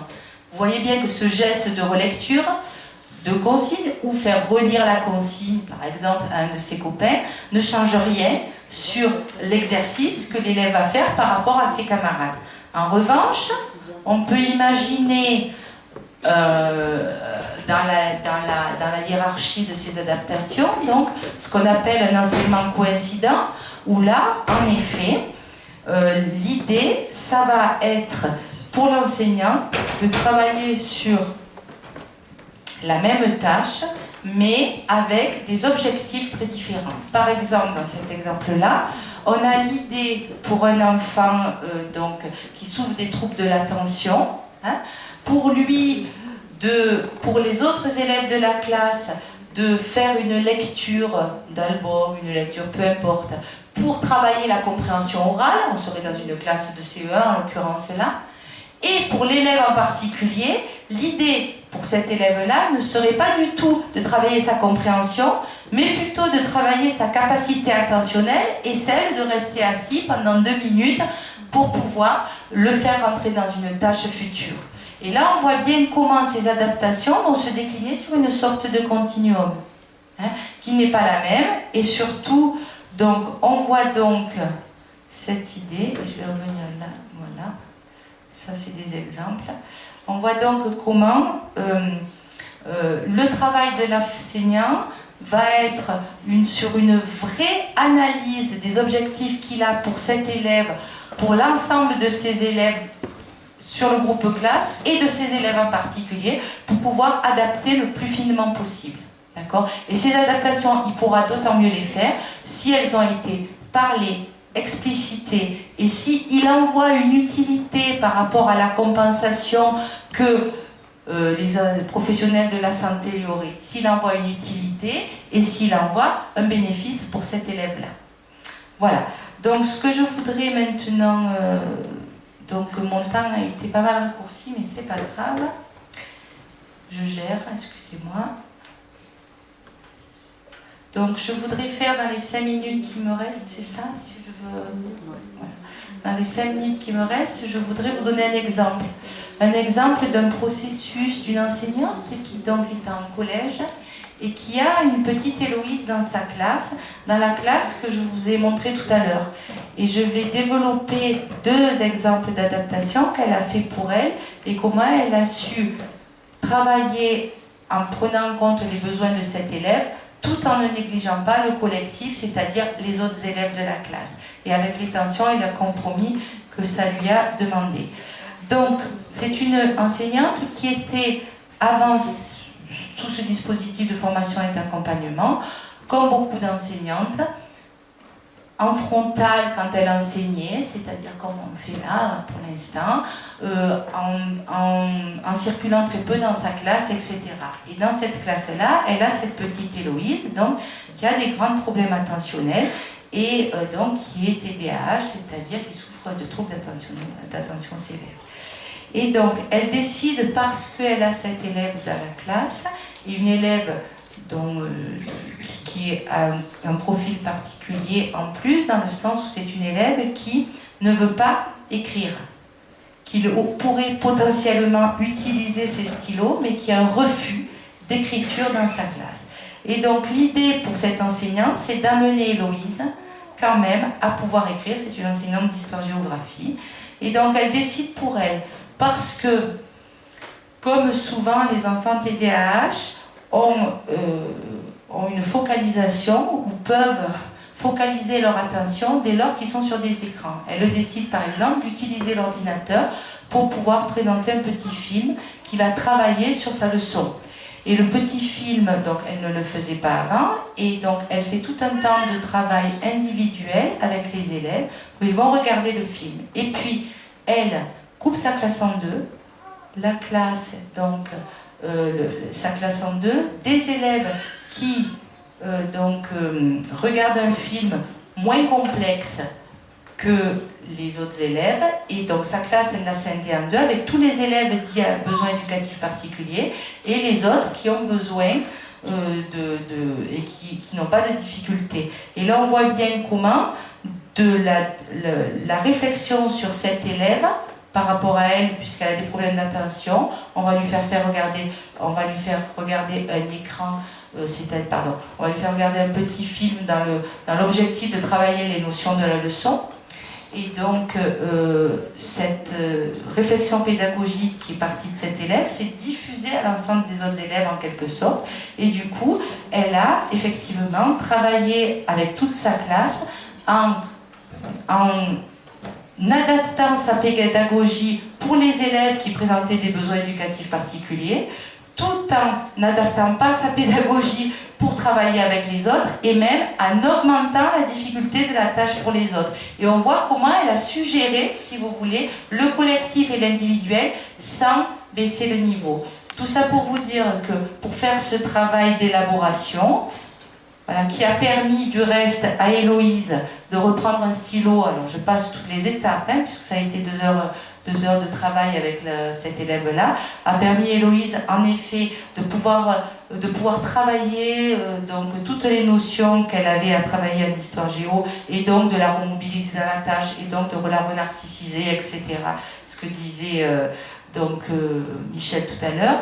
L'idée, c'est de dire que l'enseignante, elle est bien arrivée à dépasser certains dilemmes, à travailler des dilemmes et des tensions vraiment de l'ordre professionnel, et elle a donc fait des compromis. Et pour faire ça, eh bien, elle a donc su gérer l'individuel et le collectif, elle a travaillé en partenariat notamment avec l'AESH, mais pas que, et pour faire ça, elle a mobilisé des tonnes de savoirs professionnels, d'accord ?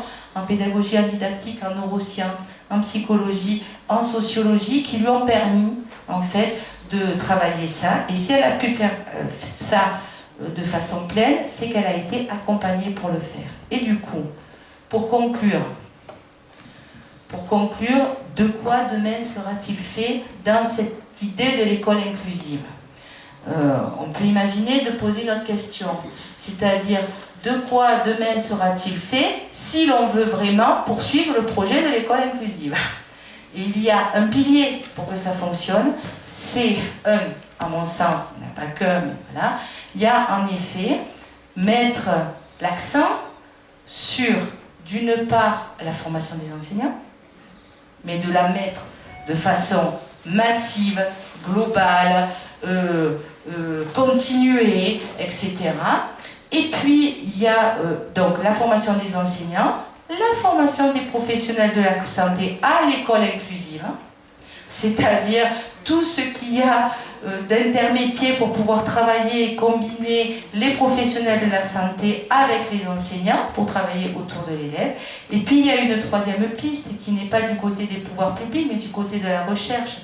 Tout à l'heure, Michel disait la plasticité neuronale. Quand on fait travailler, en effet, il y a des choses qui se jouent au niveau du cerveau, et on sait combien l'environnement va créer les contextes de connexion. Si on part de l'idée que adapter sa pédagogie, ça va créer les conditions nécessaires à l'apprentissage, alors on pourrait imaginer des recherches qui liraient, ce qu'on a commencé à faire quand même, des recherches qui liraient des neurobiologistes, des pédagogues et des psychologues cognitivistes, par exemple, pour montrer en quoi les adaptations de l'environnement permettent de créer des apprentissages, y compris au niveau neuro.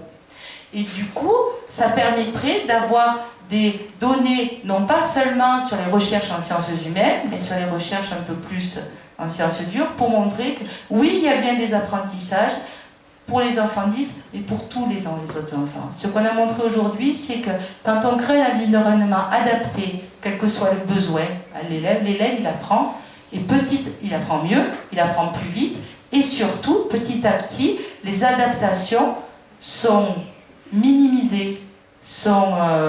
C'est comme si l'amélioration et l'adaptation du contexte créaient en quelque sorte un système rééducatif dont l'élève n'a plus besoin par la suite. Tout ça, c'est pour aller vers l'idée que n'abandonnons pas l'idée de l'école inclusive dans l'adaptation des contextes. Voilà.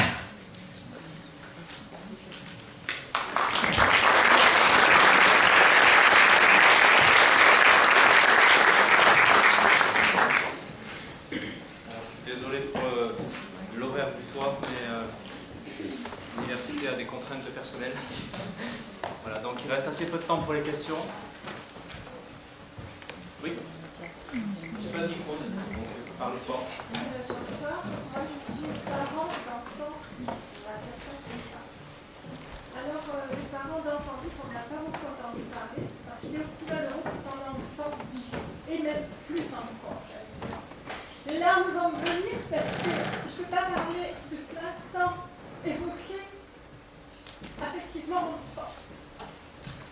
Alors, nous, en tant qu'enfants 10, alors au niveau, j'allais dire médical, on a toujours plus ou moins, je vais dire plus ou moins, mais excusez, vous êtes là, docteur, pour en parler, madame psychologue, pour en parler, plus ou moins des interlocuteurs, parce que c'est nous qui allons vers vous, et parce que l'enseignant aussi nous amène aussi à aller vers vous. Ceci dit, on a des parcours plus ou moins difficiles en tant que parents, parce qu'on voit des choses que les enseignants ne voient pas. Ne voient pas du tout, j'allais même dire, parce que justement, ils ne sont pas si évidents que ça, ils compensent, on nous a dit. Maintenant, j'ai appris qu'on compensait beaucoup. Et que finalement, on ne voyait pas tout. Et que le diagnostic de l'enfant 10, là, j'en ai pas entendu vraiment parler, on a posé l'enfant comme étant 10 déjà diagnostiqué. Là, c'est venu avec l'enfant diagnostiqué 10. Hein? Donc, je sais bien que... Donc, moi, j'étais face à ce 10, je sais pas ce que c'était, hein, j'ai grandi dans petite section maternelle, on m'a appris, bon, il a besoin d'orthophonie. Il a fait sa orthophonie parce qu'il est zooté. Et puis, petit à petit, c'est greffé d'autres problèmes de retard, plus ou moins, qui ne se voyaient pas du tout dans le cursus scolaire, si ce n'est qu'il était lent. Il était lent, mais comme il était intelligent, il compensait. C'est ce fameux peut-être on a peut-être vu, on a pas voulu en faire, parce qu'on a fait ça stupide, parce qu'on a laissé pour éliminer, parce qu'on est une famille de 10. Et j'ai entendu parler de la génétique 10. Ça m'a beaucoup intrigué, ce fameux argument-là. Alors, moi j'ai bien compris que les enseignants, ils étaient face à un problème de 10, mais les enfants, c'est ceux qui en souffrent le plus et qui veulent certaines pas l'étiquette 10. C'est le cas de mon fils.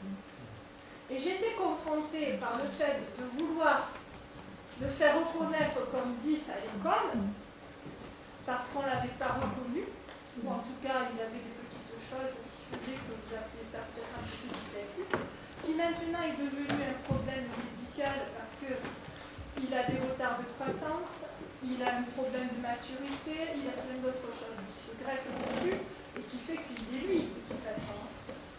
Et finalement, je me posais la question, c'est faut-il faire appel à ces PAI, des PR, PS, qui sont des adaptations pour l'enfant, dans le cadre de l'enfant, peut-on lui faire confiance parce que lui, il ne veut pas être étiqueté 10 ? Et je suis tiraillée entre les deux. Entre l'école qui voudrait bien aider, où il y a des enseignants qui aident, c'est vraiment très réconfortant, et des enseignants qui n'aident pas, c'est aussi le fait qu'ils ne sont peut-être pas formés, comme vous dites, madame, qui ont besoin d'une reconnaissance pour cette inclusion d'enfants 10 qu'on ne reconnaît pas forcément. Alors, la médecine scolaire, j'entends. La médecine scolaire, c'est très très bien. Les médecins scolaires, ils se fient aux enseignants uniquement.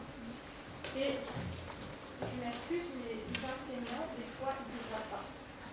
Ils ne le voient pas parce que l'enfant compense. Voilà, je voulais juste dire le diagnostic, le parent et l'inclusion entre parents. Qu'est-ce qu'on fait quand un enfant ne veut pas être 10 et qu'un enfant, il veut avoir l'avantage 10 comme ses autres camarades, c'est-à-dire être comme les autres enfants. Je vous remercie. Je ne sais pas si... Non, il y a tellement de questions que vous posez là dans votre intervention. C'est même plus une question, c'est un commentaire, on va dire. Hein. D'accord, un témoignage. Non, mais c'est très bien. Je pense que vous avez plein de choses qui sont importantes. il est quand même un peu difficile, à mon avis, de généraliser à partir de votre exemple, parce que, à l'évidence, votre enfant a un profil un peu particulier, ne serait-ce que de ne pas vouloir être étiqueté. Il y a certains enfants qui sont comme ça. Évidemment, ça pose le problème d'avoir son consentement dans tout ce qu'on va faire avec lui, évidemment. Et on ne va jamais aller contre son consentement, c'est évident. Même si, vous l'avez laissé entendre, ça peut être contradictoire avec son propre intérêt, au final. De l'inclusion, parce que madame parlait de l'inclusion et de l'enfant doit être, finalement, ça serait avantageux aussi bien pour lui que pour les autres, et finalement, on ne devrait pas avoir entre guillemets de 10, enfin pas de 10 sévère, excessif, bien. Bon, on ne peut pas nous aller parce qu'il y a le problème du diagnostic. D'autres. Moi j'ai une question particulière. J'ai été très interpellée par ce témoignage de cette jeune fille qui a été diagnostiquée relativement tard. Vous êtes enseignante, madame ? Non, pas du tout, mais je parle. C'est un cas que j'ai eu chez des amis très récemment. Ils viennent de se rendre compte, après des années de souffrance, que leurs deux enfants, une de 20 ans et l'autre de 18 ans, étaient tous les deux 10 profonds, alors que paradoxalement, c'est pour ça que je vous pose la question, ce sont deux enfants musiciens, très bons en langue, etc., etc.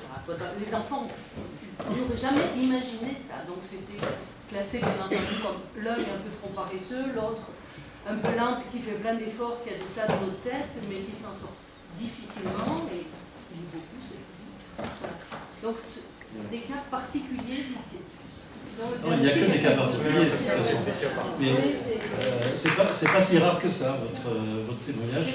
Ça prouve qu'on voit beaucoup d'enfants qui sont un peu comme cette jeune fille que je vous ai montrée. On a mis beaucoup de temps à repérer son profil au complet, je veux dire.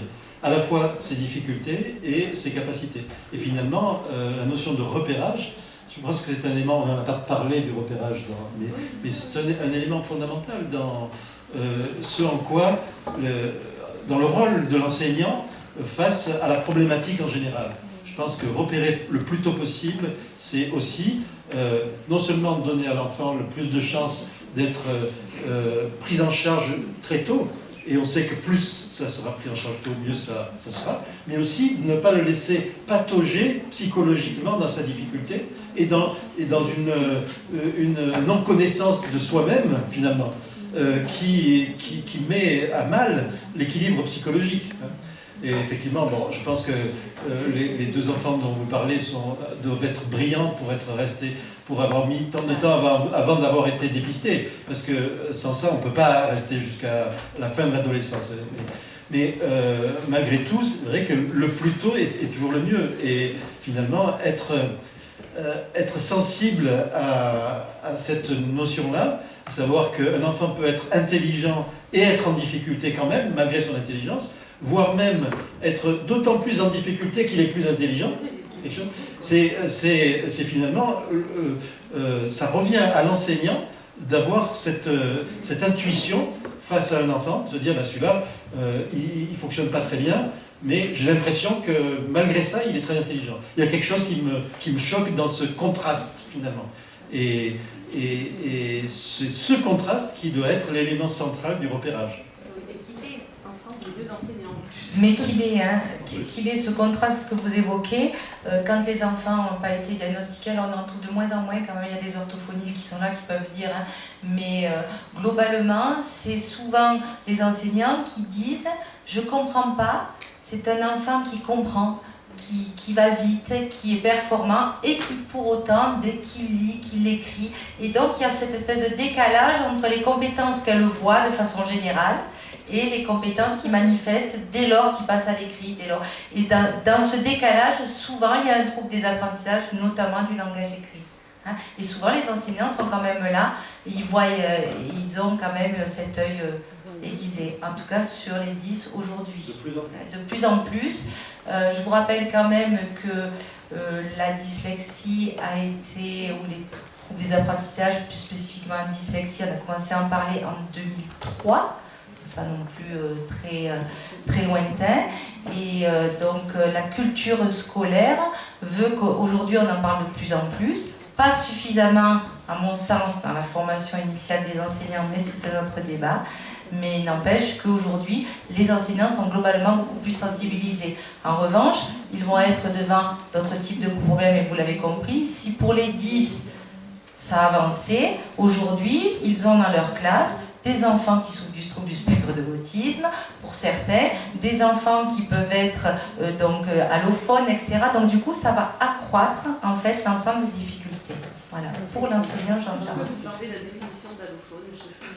Alors, allophone, c'est les enfants qui ne sont pas de langue française. Voilà. Ah, voilà. Allophone, c'est les enfants allophones nouvellement arrivés. Moi, je vais rejoindre madame sur la question du diagnostic. Moi, je suis enseignante, je ne suis pas spécialiste, mais j'ai travaillé dans le milieu spécialisé, donc je sais un peu repérer des signes, mais je ne sais pas poser un diagnostic, on est d'accord. Donc, dans ces cas-là, je vois les parents et je suis mal à l'aise et je ne sais même pas vers où les orienter. On va dire, on dit orthophoniste, et l'autre on touche. On dit l'orthophoniste, lui, il va savoir. Et des fois, on dit psychomotricien. Mais on n'est pas des spécialistes, on n'est pas très informés sur vers qui on doit orienter pour les diagnostics. Est-ce que c'est toujours utile, je suis d'accord avec elle, de faire un diagnostic sur un enfant qui, finalement, avec un suivi orthophoniste, compense maximale et facilement dans sa classe? À quel moment il est important de faire ce diagnostic? Là, vous dites plusieurs choses à la fois. D'abord, diagnostic, c'est pas à vous à faire le diagnostic, ça c'est sûr. Vous allez à repérer, vous allez avoir mettre en place les aménagements, aménager lorsque... Bon. Mais au-delà de ça, le diagnostic, il doit être fait par des professionnels de santé. Et ce que vous soulevez, en fait, dans votre question, c'est la notion de l'interdisciplinarité. Comment tu appelles ça, l'intermétier qui est capital et qui manque certainement beaucoup à l'heure actuelle des deux côtés, je dirais. Nous, on est la structure que je dirige s'appelle Réseau 10, est un réseau de santé. La vocation, c'est de faciliter les relations entre les différentes professions. Vous voyez qu'on est depuis 10 ans, on travaille que sur ça, donc je peux vous dire que c'est difficile. Et effectivement, on est encore loin du compte, tant pour les professionnels de santé qui n'ont pas la disponibilité d'esprit et matériel d'échanger comme ils le voudraient, aussi souvent qu'ils le voudraient avec l'enseignant, que pour les enseignants qui sont dans la situation que vous décrivez, un peu de détresse parfois face à certaines situations qui peuvent les amener dans deux extrêmes opposés. Un extrême, ça serait de dire, bon, moi je suis enseignant, je ne suis pas orthophoniste, donc je n'ai pas à m'occuper de ça, je fais mon métier d'enseignant. Ou alors l'autre question, c'est de dire, bon, cet enfant-là, moi je suis là pour lui apprendre à lire et à écrire, je ne veux pas savoir s'il est dyslexique ou pas, hein, je fais mon travail. Voilà. Dans les deux cas, c'est à mon avis un signe d'anxiété professionnelle qui devrait être mieux prise en charge, je pense, en termes de formation dans la formation des enseignants, cet aspect d'interprofessionnalité. En France, on est très en retard. Il y a eu des travaux comparatifs des systèmes scolaires de plusieurs pays européens qui montrent que la France est le dernier en termes de quantité de faire appel à des professionnels extérieurs. La facilité d'établir des liens avec des professionnels de santé à l'extérieur de l'établissement. Peut-être parce qu'il y a des médecins scolaires. On est le seul pays où avoir des médecins scolaires. Mais comme on a de moins en moins de médecins scolaires, c'est peut-être pas là-dessus qu'on va régler le problème. Oui, ce que je veux dire, c'est qu'on évoque de façon générale un système qui n'a pas tout à fait sa mue, en tout cas, qui ne va pas jusqu'au bout de la politique qui s'est donnée. C'est-à-dire que si on veut aller jusqu'au bout de cette politique, alors il faut créer du temps.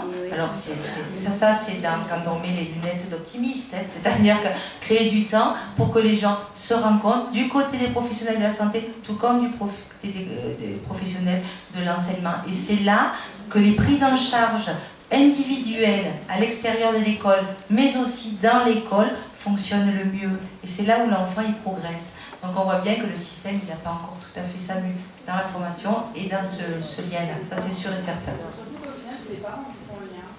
Absolument. Moi, je voulais juste rajouter une petite chose, parce que vous êtes tout à fait de faire avancer les choses en tant que professionnel. Et moi, j'avais beaucoup d'espoir sur cette fameuse école numérique.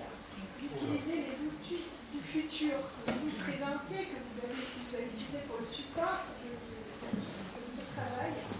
Et finalement, j'étais un peu triste de voir le retard avec lequel l'enseigne, je vais généraliser parce que l'enseignant, je l'aime beaucoup, mais j'avais de l'éducation nationale pour taper sur les enseignants que je trouve qui font beaucoup d'efforts pour recevoir justement toutes ces différenciations d'élèves, c'est que l'outil numérique n'est pas encore assez présent pour aider et les enseignants et les élèves qui sont des bénéficiaires.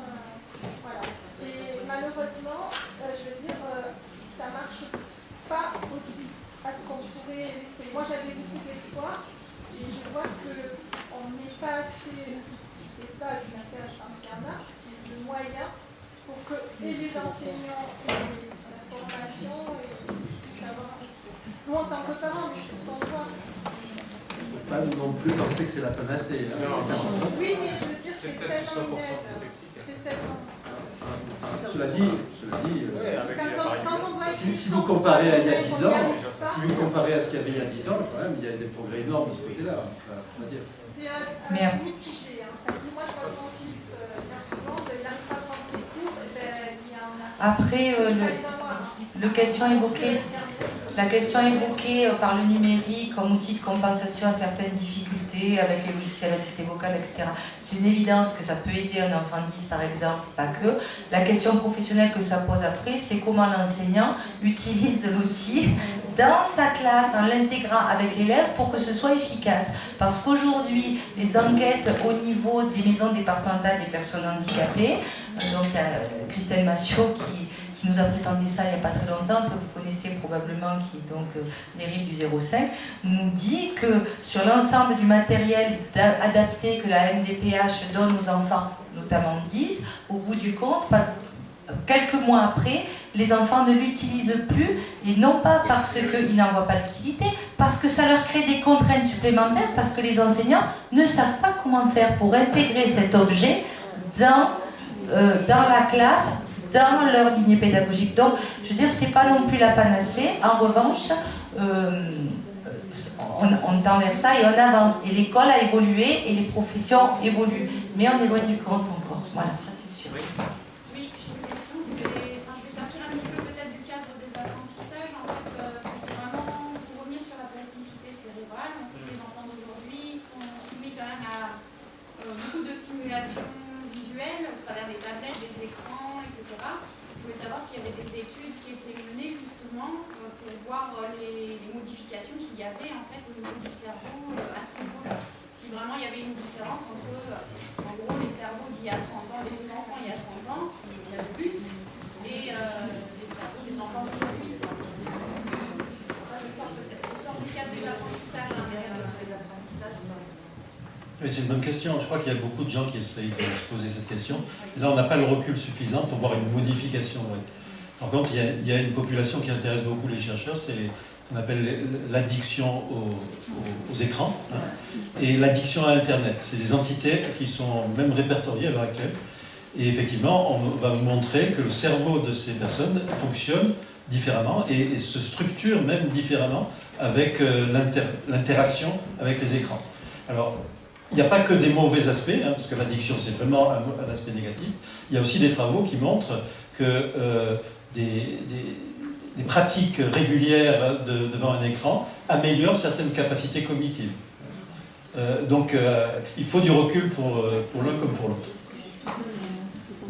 Sauf qu'au niveau des troubles attentionnels, par exemple, ce que le collègue avait montré au Softal à Lyon, hein, c'était l'idée que quand même pour les élèves qui présentent, enfin, pour les enfants qui présentent des troubles attentionnels notamment sévères, l'écran a tendance à changer le mode d'attention de l'élève. C'est-à-dire que l'attention soutenue est moindre et l'attention sélective devient très très forte en termes de psychologie cognitive. Et du coup, ça fait qu'au bout du compte, c'est des enfants qui soutiennent moins leur attention longtemps quand ils travaillent beaucoup, enfin quand ils utilisent beaucoup l'écran.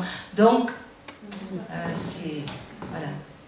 Il faut faire attention en même temps. Est-ce que, par exemple, on peut dire ou pas, est-ce qu'on sait si les les 10, on en parle simplement plus, ou est-ce qu'il y en a plus qu'il y avait autrefois?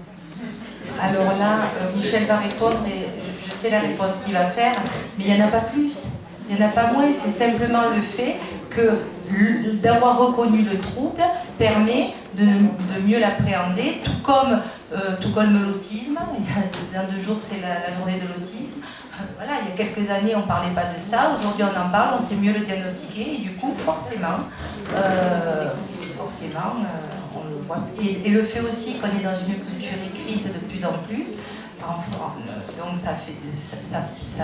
ça met l'enfant qui est dit, ça augmente la proportionnalité, puisque au plus on est dans la culture écrite, au plus l'enfant qui est 10 est en situation de handicap. Voilà.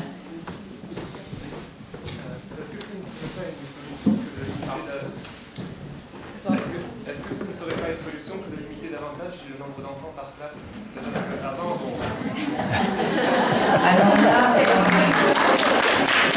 Alors là, je ne peux. Qu'est-ce que je peux répondre à ça? Si ce n'est que j'ai donné un levier qui est la formation des enseignants, évidemment une politique, aller au bout d'une politique inclusive, on peut plus adapter, mieux prendre en compte les besoins individuels quand il y a 20 élèves, quand il y en a 30, c'est une évidence. Maintenant, c'est au pouvoir public d'aller au bout ou non d'un projet, un vrai projet sociétal, à mon sens.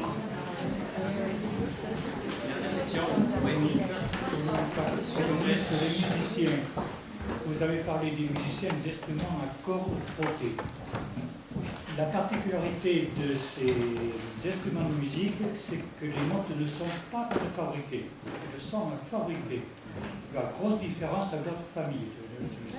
Alors là, je voudrais savoir, est-ce qu'on a fait des études entre les populations de l'Europe occidentale, c'est-à-dire du côté de l'Atlantique, et par opposition à l'Europe centrale. Parce que là-bas, on sait que tous les enfants naissent avec environ 2 berceaux.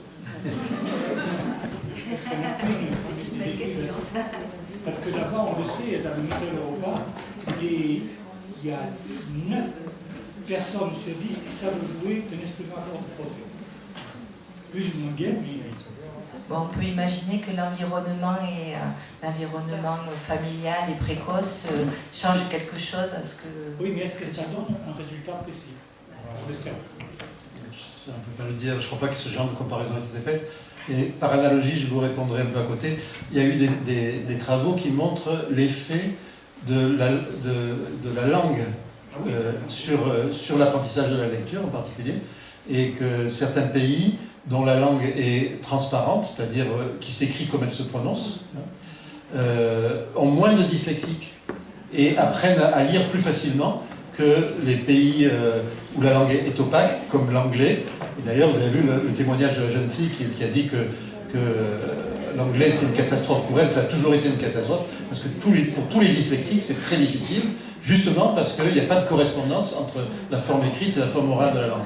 Alors donc il y a une sorte de carte géographique de l'Europe maintenant, où on voit les pays qui sont plus faciles pour les dyslexiques et les pays qui sont plus difficiles. Alors si vous mettez la musique dessus, c'est clair que ça va compliquer les choses, mais ça pourrait faire une double carte avec ceux qui font beaucoup de musique, ceux qui en font pas beaucoup. Mais moi je suis convaincu de ce que vous dites, savoir que les pays où la musique est plus dans les mœurs doivent gérer beaucoup mieux certains de ces problèmes cognitifs.